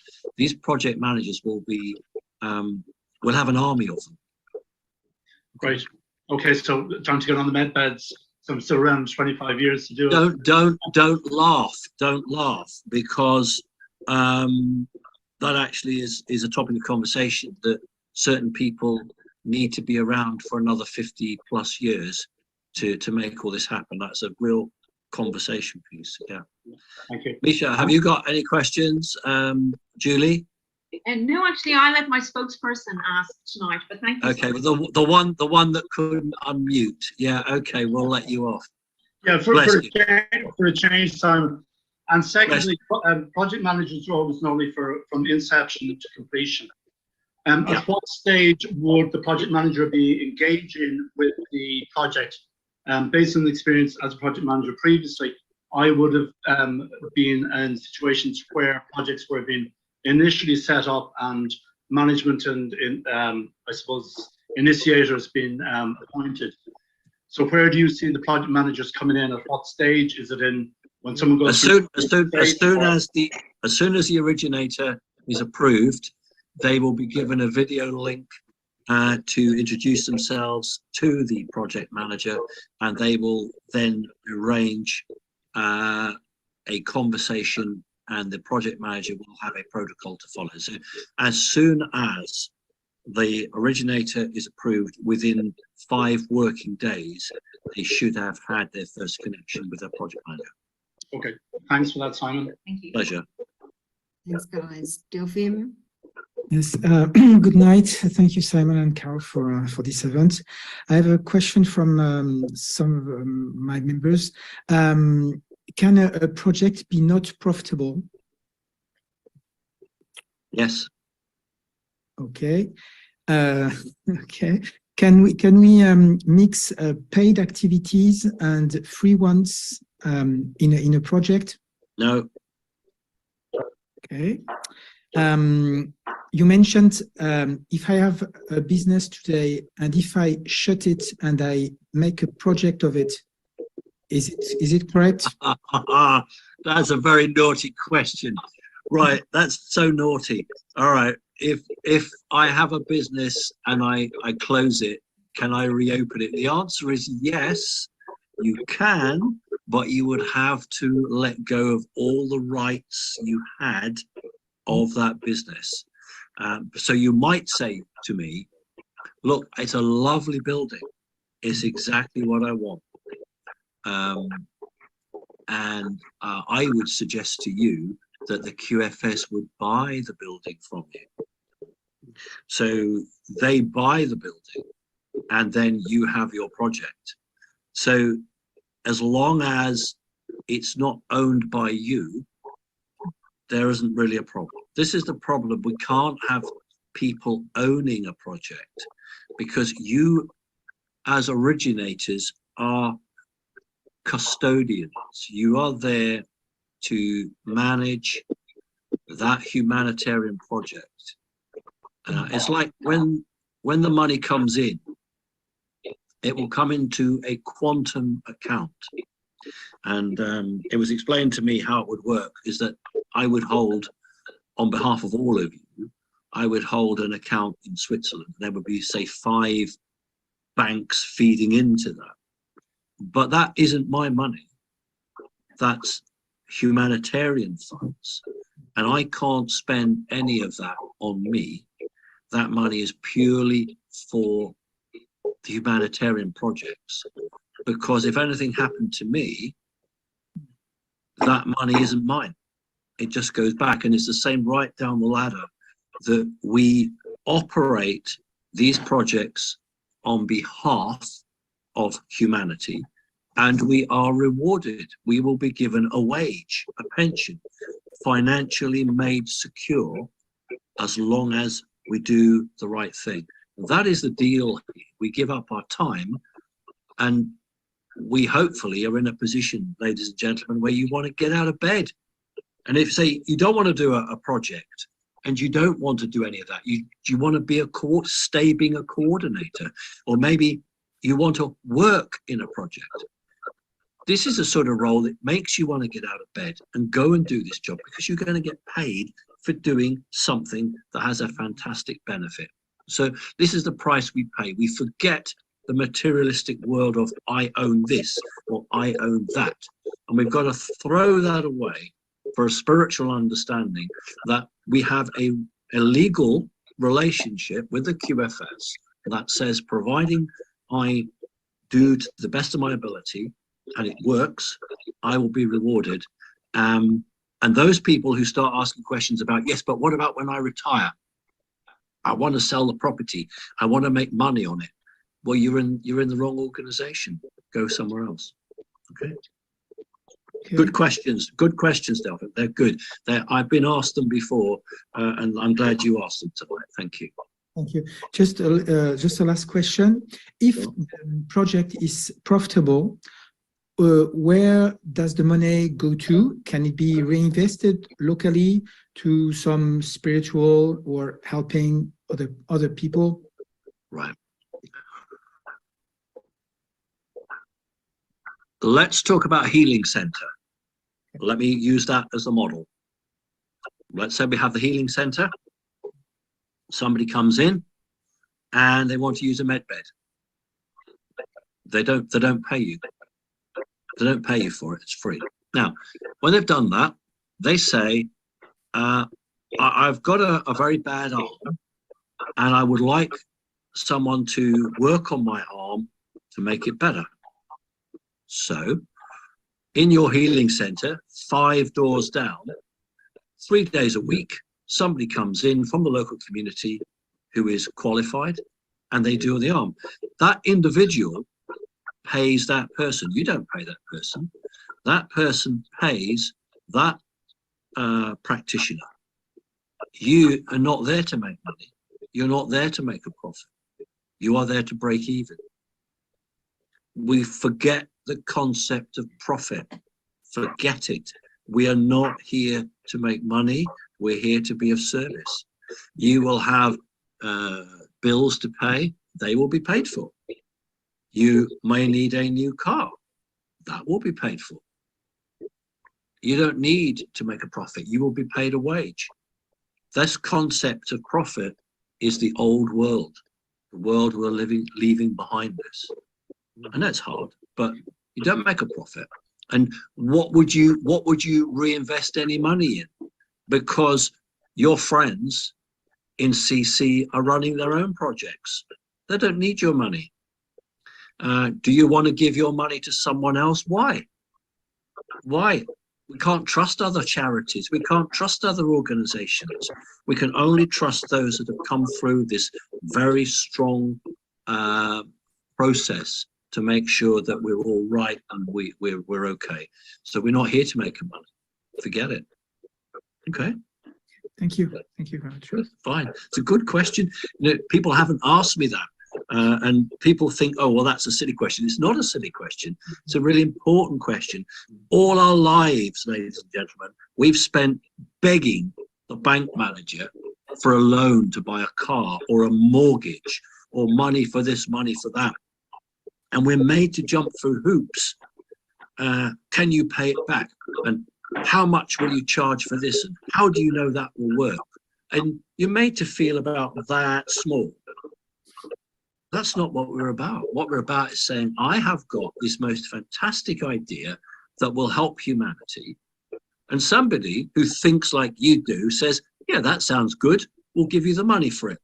But we're not just going to give you the money and walk away. We're going to say, you're going to show us that that money has been spent exactly on what you said it was. Because we don't trust you to know how many bricks, as I've said. We do trust you to be spiritual, but we don't really trust you to know whether you're being ripped off because a guy comes and says to you, oh yeah, this is the cost, because you won't know, but your experts will. So the money must be accountable for because it's humanitarian. And we're not here to make a profit. So it's a really good question. I'm glad you asked that. Okay, next one.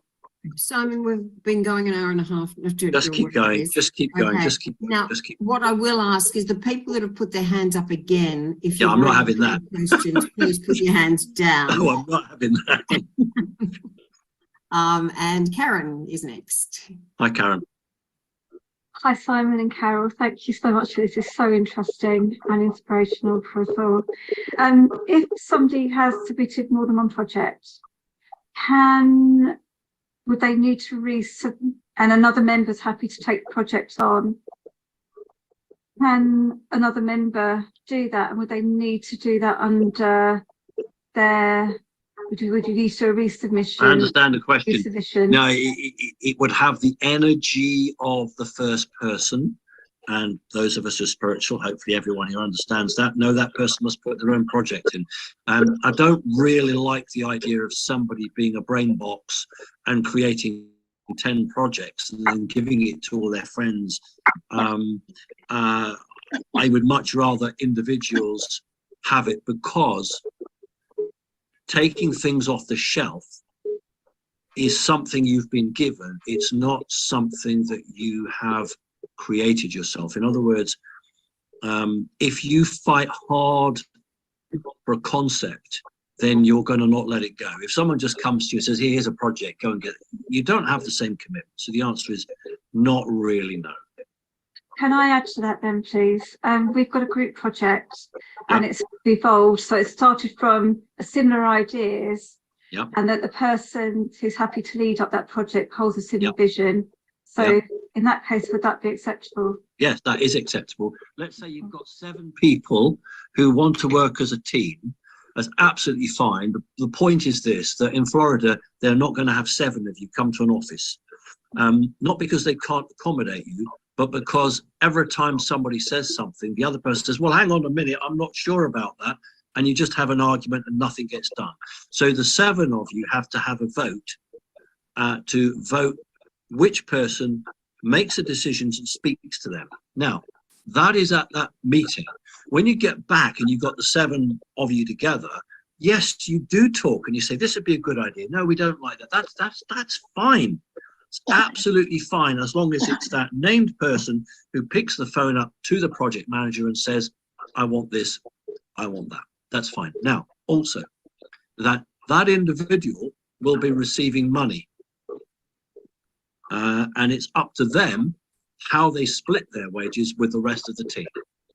So the money won't be given to the 7 of you. The money would be given to the originator, and it is up to the originator what they do with it. So if they want to give 10% or whatever it is that's fine. That's an arrangement between you and them, and that's up to you, and no one's going to put their nose into that. That help? Thank you. So they just put that then through as their own project, and the other person just step out of it. Well, right. So let's say you've got 7 people. You put all their names on the project. You do that. You put all the names on the project, but you put down the lead person as the originator. That is the person that will go to America. The others won't go, or have the Zoom meeting. But there's no harm in having a team. In fact, I like the idea. I'm saying is that one person has to be the arbiter for yes or no. But in 99% of cases, you will work collectively and you will do everything together, and that's absolutely fine. I think Karen was also asking, I think that if Karen's one of those 7 and she's also got a project for herself, can she have 2? Not to start with, unless you can't be the originator of 2 projects. You could be the originator of 1 project and an assistant, an advisor on another project, and that's absolutely fine. Right. Thank you for clarifying. Thank That's you. fine. We got there in the end. Yeah. Summer.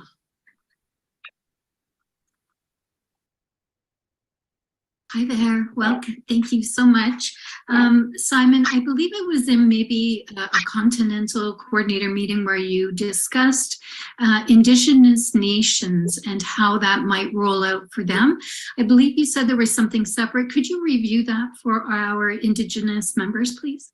Yeah, surely. If an Indigenous member is a member of CC, then they are treated exactly the same as everyone else. But my understanding is that what's going to happen is that we're going to move from reservations where Indigenous members in the states are placed, and it will become their own land, sovereign land. So we are not clear how that would work. What we are clear of is if there is an Indigenous member or members who submit a CC application, they will be treated exactly the same as everyone else. But in effect, what would happen is that some of these Indigenous peoples will become a sovereign country. It's very difficult to understand, but they will become a sovereign entity within a sovereign state. And all I'm saying is I'm not clear whether they then will receive their own separate funding stream. But I am clear that if they put a project in with us, then they are treated exactly the same way as everyone else. But if there's a legal change, it would not impact the funding regime. It would still stay. But once that change occurs, then there may be for all new projects something different. But ultimately, they need to get their projects in, get your foot in the door, get on it, and you're a lot stronger once you're up and running than if you're still waiting to come in. Okay, great. Thank you.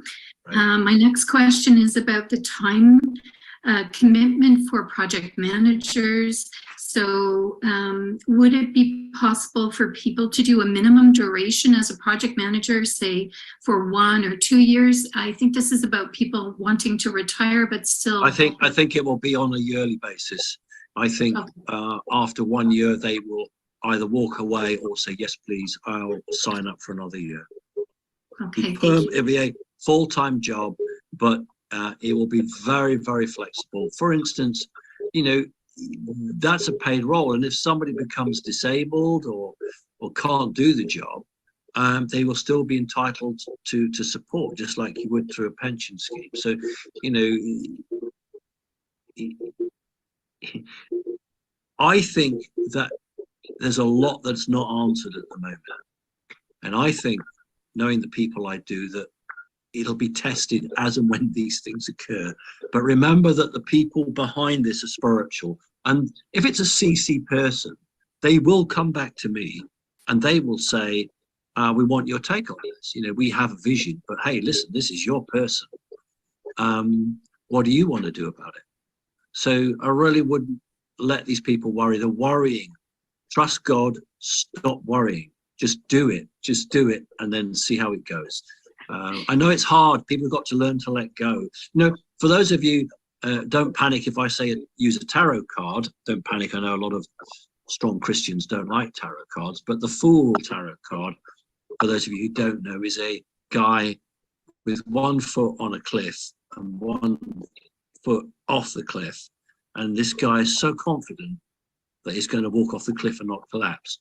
And they call it the Fool. Reality is not the Fool, it's the commitment, it's the vision, the confidence. And so that's what our people have got to have, the confidence that they can do this and they will be supported. Bravery, got to be brave. Okay. That's great. Thank you so much. We had many questions asking for very detailed bits of information about the project manager role. For example, already answered. Just tell them just to get out of the 3rd dimension. So, no, I'm serious. Get out of the 3rd dimension. Stop worrying about that. If it'll happen. They're going to put a resume forward. If somebody hasn't ever managed resources, they're not going to do this. You don't have to have been a project manager. Imagine a mother with 5 children who can sit at a table and say, I've got to get 5 kids to school. I've got to feed 5 kids. I've got to do. That's project management, for God's sake. That's actually what we call transferable skills. If you can manage children and you can do all that, well, then you can certainly ensure that, a project manager. So I want people to look at what they do now or have done and make it relevant to the role. In the early days, I'm sure we're going to prioritize people who have been project managers. But once the first batch is done, then we can start to be more creative. So this was actually in particular, do you know yet about resources for project managers and the reporting process? There were a lot of questions about that. Who's asking all these questions, Summer? The Canadians are very detailed oriented. Tell them to chill out. Tell them to go and sit in a big lorry. Okay. Quickly moving on. If you mentioned that maybe projects may be rejected or thrown out, in that situation, could somebody reapply? Yes, absolutely. Okay. Because it might be the reason it's been thrown out is because there's one technical aspect which nobody liked. And if they can re-alter it, it might fly. So absolutely. Okay, great. Thank you so much. That's it for me. Thank you. I know Canadians have a really strong attention to detail, and I appreciate that. But the answer is, at the moment, we're not going to get bogged down in that. When I initially talked to everyone and I said, I don't want the ins and outs of everything. I just want you to put your vision forward. And that's a difference between a spiritual approach and a non-spiritual approach. For instance, and I've said it, but most of you won't hear that at the moment in this world that we live in, we have certain ways that we have to abide by. So if you start a job, you work 30 days and then you get the salary. You get paid for it. And I've always said, why is an employer happy enough to trust you to work for them, but not happy enough to pay you beforehand? Because they think you're going to run off and not turn up. Now, with our humanitarian projects, we have to set the example. So all of you who are successful in starting up a project, you will pay people 1 month or 1 week in advance. So they'll turn up to work on Monday and you will pay them for the next 5 days or the next 30 days ahead.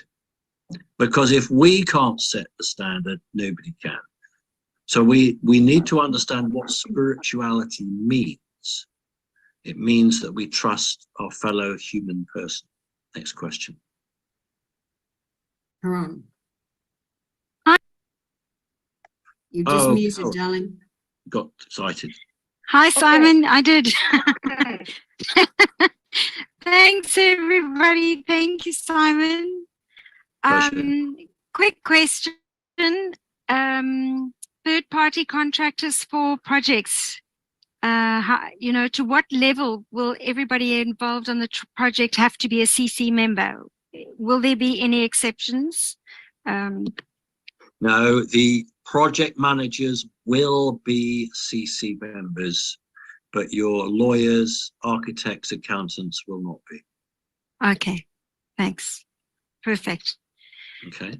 Thank you. Fantastic. We love Sandra Africa. from Sweden. Sandra? Yes. Hi. Thank you, Simon. Thank you, Carol. I think you have answered the most of the question already, but we have one. We have one more. I don't know how to explain it, but there are a group that want to create a spiritual society, a little society, the spiritual ground in everything. Can they leave it in as a project, even if they can't answer? No, because that's what connecting consciousness is. Connecting consciousness is the group. I will not fund a group of people to set up another spiritual group within connecting consciousness. Forget it. Tell them no. They are part of this group. This is the group that funds them. I will not be funding somebody to set up an alternative spiritual group. If they're saying CC doesn't give them what they want, then they need to tell you, Sandra, what is it they want? What is it that they think they want that they can't get? And have a sit down, have a chat with them, and then come back to us and say, hey, they've got some really good ideas. Can we do this? Oh, no, this is not an organization. It's a village in Sweden where they can come and have a school, teaching that is spiritual, and healthcare, and everything under one roof. That is allowed. Yes.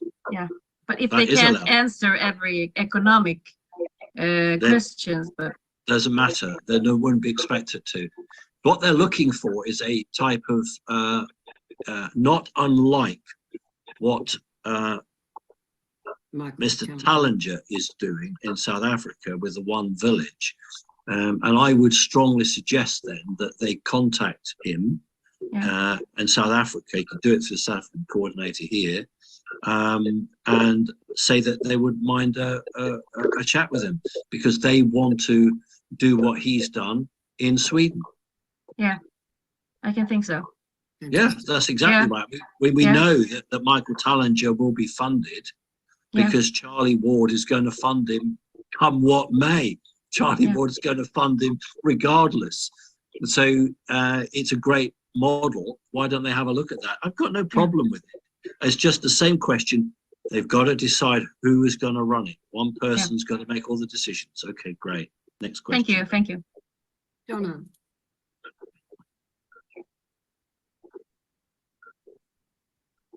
Aloha.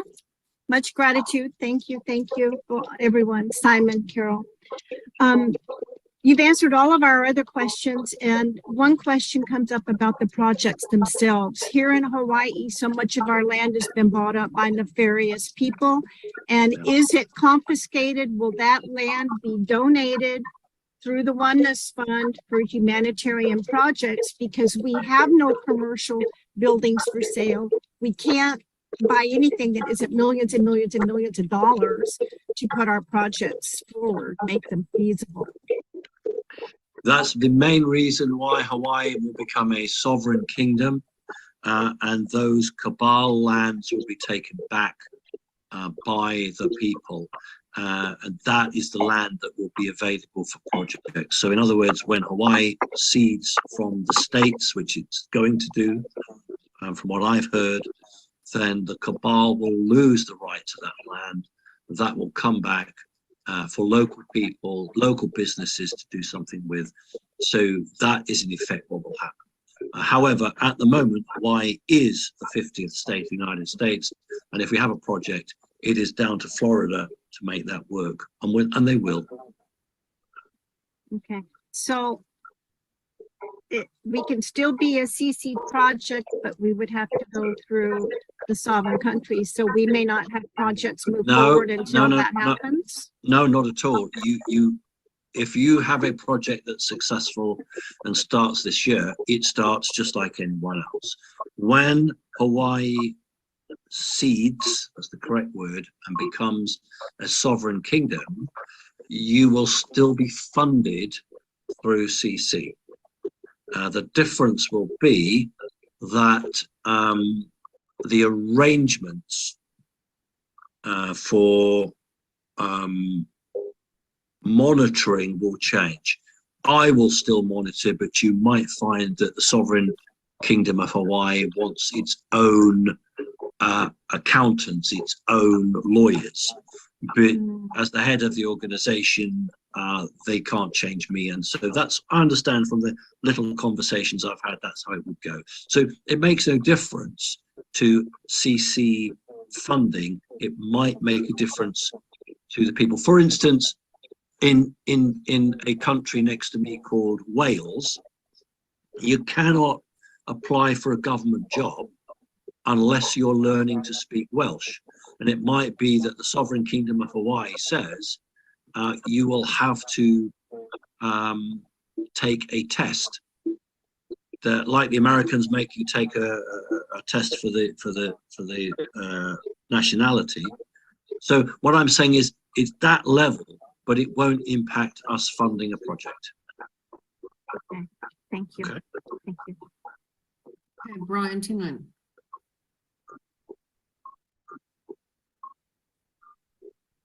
Hi, Simon. How are you doing? Very well, thank you. Sorry, I've laryngitis. Forgive my voice. If we have a similar, people are putting in very similar projects, like we have a lot of healers, you know.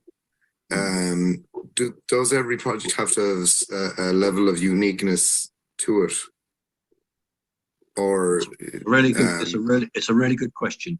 If you're going to put something in Limerick and then something in County Clare, no, because the different distance geographically is great. If you've got 5 projects that are all very similar and you want to put them all in Dublin, that might work because it's a big city. But if you were going to put 5 projects in a small rural area that were very similar, no.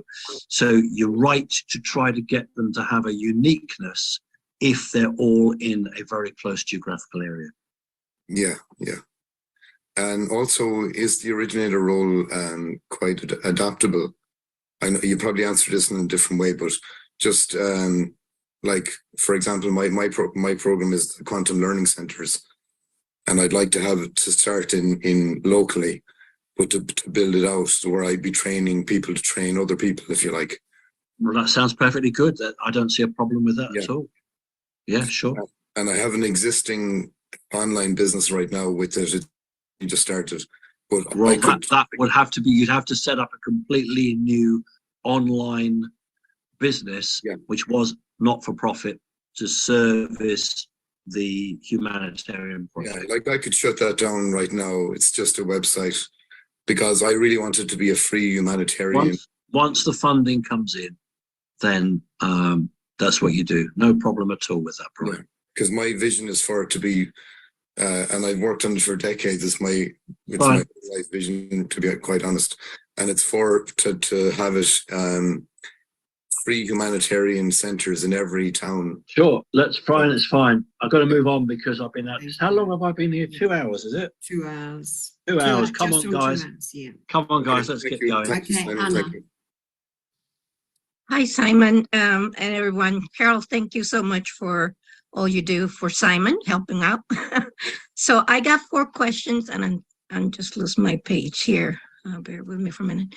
Okay, so 2 of them are related with the project management email that you sent out, and the other ones will be for projects. So they're simple. So the first question for the project management is, the job will be a physical office location? Can the person submit for a remote location? Do they have to move out of state? Right. If you are a project manager, you will be expected to visit that project. If it's a project that's being built, you must attend to see that the work is being done. So you've got to convince the interviewer that you have the ability to travel. If you're in Alaska, you're unlikely to be given a project in Texas to manage. It's not going to happen like that. So I would suggest that project managers will be within traveling distance of their projects. Now, the remote side will work where it's what we call a performance project. So a project that doesn't require building, but requires other resources. So a building that's already up and running, the project manager would not necessarily need to meet that. That could be a remote work. But my understanding is most projects coming in are about buildings. So I would think that, you know, it's going to be a requirement that the project manager can jump in a car and get there. Yeah, within the same state though, right? Correct.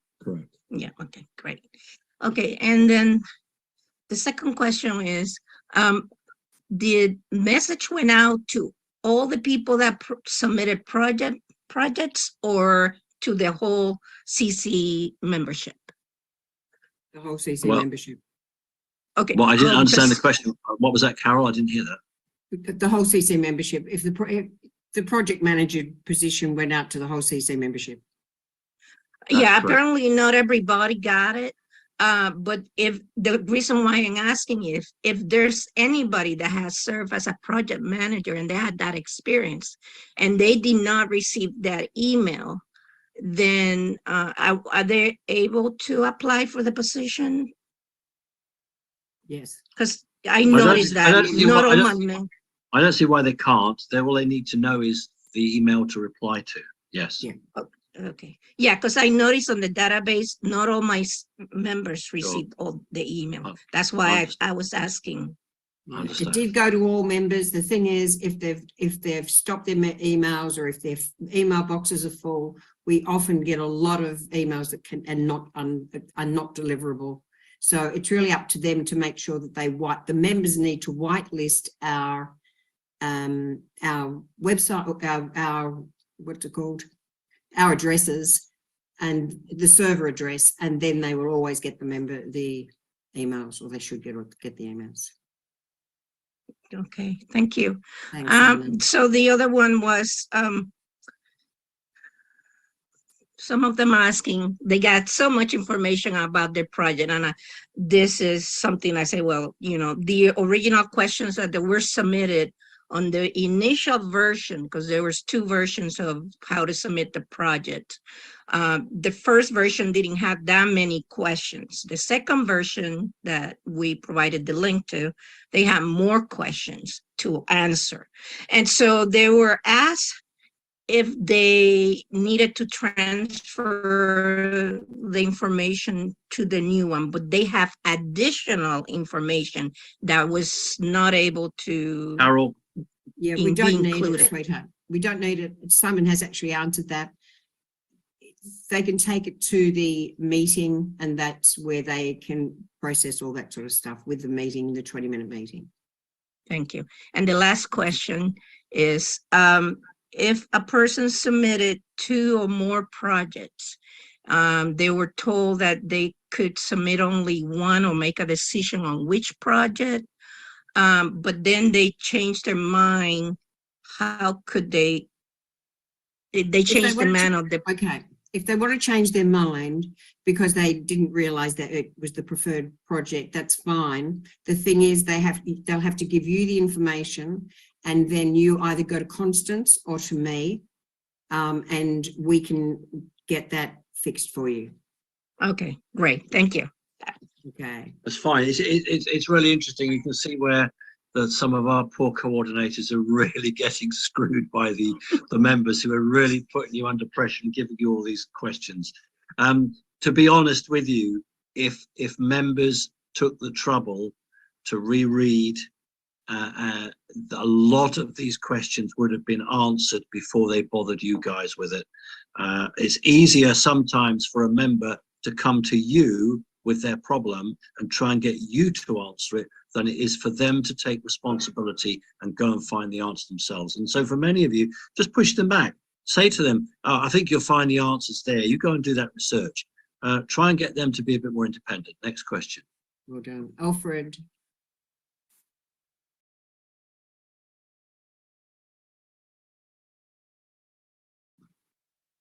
Stay there, Alfred. I'll go to Angela and I'll come back to it once you've worked it out. Oh, he's done it. He's done it. Right. He's done it. Good Hello, evening. Alfred.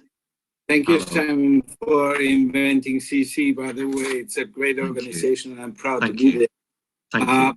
I have currently 4 projects running in my area. Out of them, 2 included owner of properties.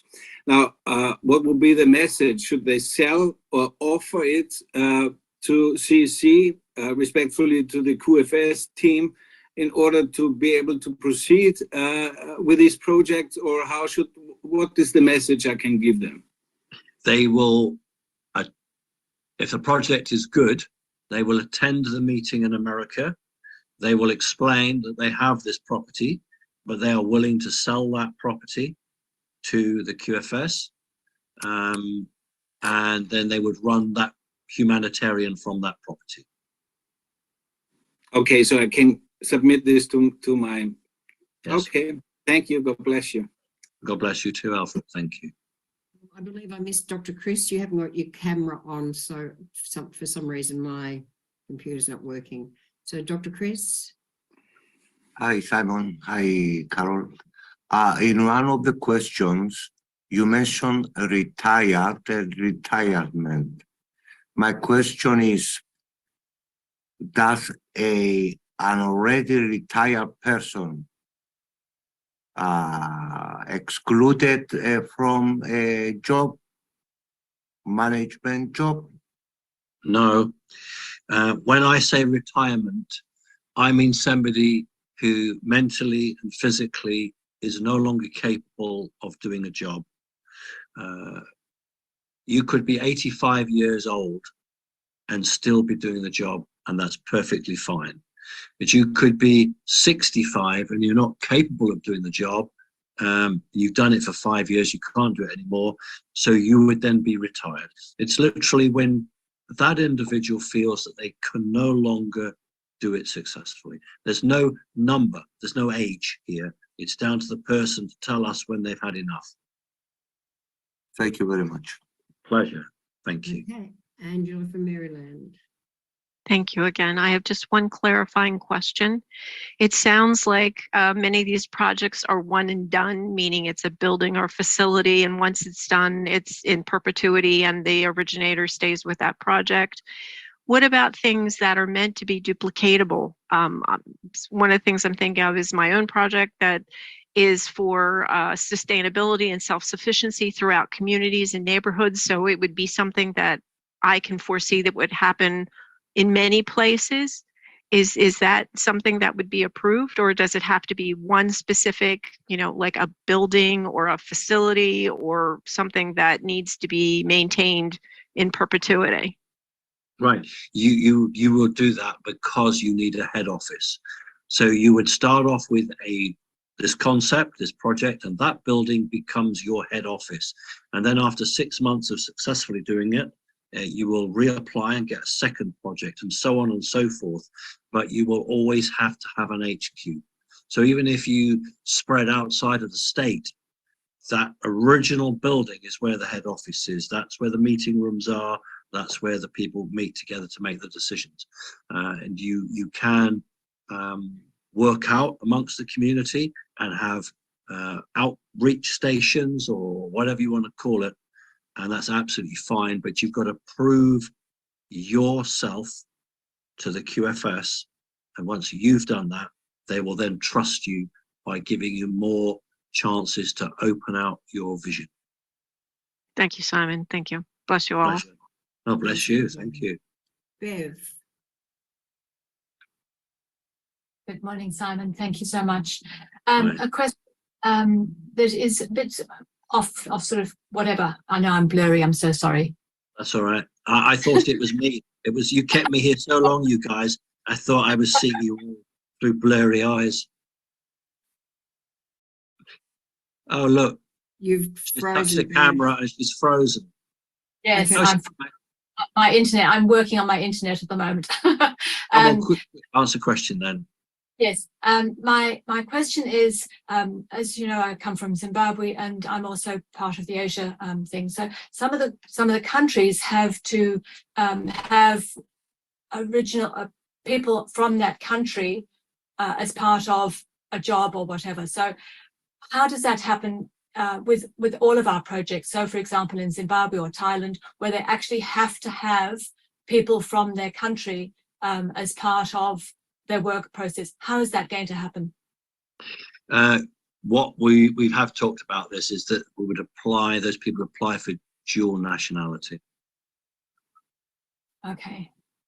All right. So, for instance, if you are in South Africa, but you want to work in Lagos, or you want to work somewhere else, or you want to go to Africa, you would say that you are not going as a tourist, you're going as business, you're going to create a business, and there's a special route that we go down which allows you to apply for joint nationality so that you can actually be up and running while that process is going. You can't do it if you're an ordinary person, but if you're going to employ people, that's the great game changer, because suddenly, oh, this person's going to open a factory, or they're going to open this, and in our case it might be a school, it could be anything, and it's an advantage to that country, and therefore they will fast track you and they will then do that. So I really wouldn't have an issue with it. You know for a fact that I'm going to take a great interest in Africa generally, and in South America. And I don't think we'll have too much problems from most of the countries, certainly not Zimbabwe. We won't have any problems from Zimbabwe, simply because of the relationship we have with them. In fact, it's funny because when Charlie Ward pops out to Africa to meet Tallinger, I might just pop out to Harare. That'd be lovely. It So, would. yes. Thank you so much. Pleasure. Thanks, Bev. Athena. Yes, hello. Good evening to you. As we say here in America, I've had a duh moment. Your questions were answered, the ones that the members had sent in, and with this video, of course, it's all set. My duh moment is that we began with healing centers in every state and so on and so forth to begin with, but then we were able to submit projects. So I was thinking, besides the healing center, what can we do for humanity in Ohio?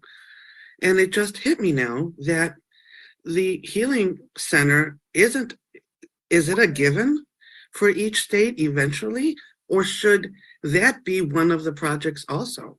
Because since the med beds are coming from the military, would that have to be a project submitted, or is the healing center a given? If Ohio doesn't have a CC project with med beds, there will be no med beds in Ohio. Oh, jeez. So yes, I expect every American state, and I'm including Hawaii, to put in a project with med beds. Absolutely. I assumed, that's my problem, I assume. It's not a problem because, no, it's not a problem because we haven't missed the bus. Okay.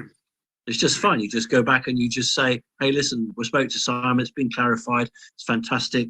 You know, we can start putting in projects with med beds. Just turn it around and make a positive out of it. Okay, I'll resubmit then. That's fantastic. No problem at all. It's a good job you didn't ask me this 6 months down the road, isn't it? So it's no problem. Right, come on then, next one. Thanks for being Mitch. I have to say I'm impressed that you guys haven't had to use the bathroom yet.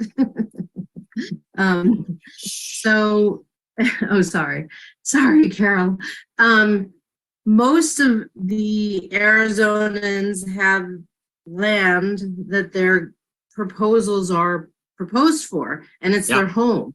It's their home. So if they set this up and get it up and running and they decide, okay, we're gonna move this to another piece of land because I want my home, will that be like given back to them if they move everything? Right. So I just need some clarification. What do you mean by move everything off their piece of land? So a lot have like healing centers for animals and different things. And so, but their home is on that land and they love their home and don't want to move out of their home. So if they take everything and move the whole project to a different piece of land because they want their home to stay their home, would that be like? I still don't understand why they would lose their home. Why do they think they'd lose their home? Well, you said that the land is owned by the QFS. So if they want their land to stay their land. The project is owned by the QFS. If they own the land, there would have to be a legal document that said that the building for the humanitarian project was on their land, and they gave permission for that building to be on their land, but they didn't own that building, but they did own the land. Okay. Okay. So their home is separate. Okay, their home is separate. So why would they even think that the project would go? If they're saying they want to sell their land, then they would sell their land and they would sell their home, but the project would still maintain because it's separate. Just that anybody who was going to come and buy it would say, what's that big building there? And they'd say, oh, that's a healing center. And then they'd say, well, I don't want to buy this land because it's got a big healing center on it. Do you see the problem? Mm-hmm. I think you've got to have a big think about that. This is why we would generally say, go find a corner of the field, go find a corner and fence that off and say, that land I bequeath, let's say it's an acre, I bequeath that to the project. Okay. And then it's miles away. It's 5 acres away or 3 acres away from where your home is. So that when you do come to sell your home and your land, it's totally separate from the project. And anybody who's buying that house and that land has to understand that that corner of that land for half an acre or whatever it is, that's not theirs. Okay. Okay. That was one. And then I just have one more. So there's lots of spiritually guided people that say, I've never written a resume. Can it be a letter of intent that they send to Carol? Yes. Okay. Thank you. It wouldn't be much of a spiritual organization if I turned around and said, no, I want you to do this, that, and the other. No, a letter of intent is absolutely fine, as long as it's not rainbows, fluffy clouds. It has to have some background to it, but it's their intention to do good and gives an example of how they've done that. That's what I'll accept. Okay, thank you. Thank you. Pleasure. Arizona is a place that I will definitely be visiting. Yeah, we missed you this year. You did. Well, everybody did. Hey, listen, there's never mind bloody Brunsons and Scotus. Write to the White Hats and tell them to hurry up and fund CC so that Simon Parks and Carol and Becky can come out here and do the business. Right? Don't bother about writing to the Supreme Court. Write to the bloody Pentagon. Next question. Elaine. Hi, thanks so much for this wealth of clarification on both the projects and the project manager position. I really appreciate that. I have one question that is a little different. If there's a project that has the vision of being a part of healing centers, but is in itself not a healing center, should it be submitted as a standalone building that will then go inside, or can it be submitted the way that they envision it as part of a healing center? I'm glad you're not the last question. Right. Give me an example, please, in your understanding of what would go inside a healing center, but is not a healing center. An art installation that will be something for people to reflect on their own spiritual healing. Right. So you would write a project along those lines, and you would say that you would connect with every spiritual project, don't just say healing center, you would connect with every spiritual or educational project in your state, and that you would have an outreach, you would want a room there, and you would do this, and yeah, that's fine, that'll work, no problem. Okay, thank you. Fine. Thanks, Elaine. And last This is but the not least, last one, and it would be Ireland. Come on. Ireland. He hasn't got a camera. Oh, that's fine. Simon, thank you so much, and my profound apologies. I have no idea what happened with my camera, and Don't worry, Jean. I'm It's here. fine. We know you. It's okay. Relax. Cool. Thank you, and thank you, Carl, for facilitating. My question is, and you may have answered it somewhat, but I just want to clarify. It's about my project, which involves is connected with my business. Now, from my perspective, my vision for my project is bigger than my business, so I'm happy to, work that out and transition over. So I'm just wondering, would that transition have to happen before, and would I have to resubmit my project, or would I have to wait, or would that be something that I would hope I'd get called on and maybe discuss in the 20-minute discussion? Fine. You would discuss that in the 20-minute interview. You would say, look, I've run a successful business, I'm capable, I've done this, I'm so committed to connecting consciousness, I'm so committed to humanitarian projects that I am prepared to fold this business up and throw everything I've got into this project. That will really impress them. You Brilliant. do that, you'll be fine. You'll be fine. Because I can't do what, and it is bigger. It's like the whole thing is, what the end result is. And my other question, just Simon, very quickly, is that staff have to be, because 2 of my staff so far are now Connecting Consciousness members. Would all of staff and employees in projects have to be Connecting Consciousness people? Members. Yes, what you would do is you would say, I really like this person. Right. You interview them, love it, fantastic. And you say, I can't offer you the job until you go on to simonparks.org and become a member. And they go home, they click on that, and the next day you employ them. And the wonderful thing about it, Simon, is I love when I say to people, when you go on Connecting Consciousness, there's a figure 8, which is the shape of life, and there's a heart, and you have to click on the heart to actually get in. And that's just such a beauty, But look, that's fantastic, because I wasn't sure earlier when you said it, and then my mind went through stuff, my heart went through stuff. No. Listen. It's fine. Cool. I feel okay. I feel cool about it now, actually. I'm clear. What happens is that nobody makes any decisions until you've got the money in the bank. Yeah. No, that's great.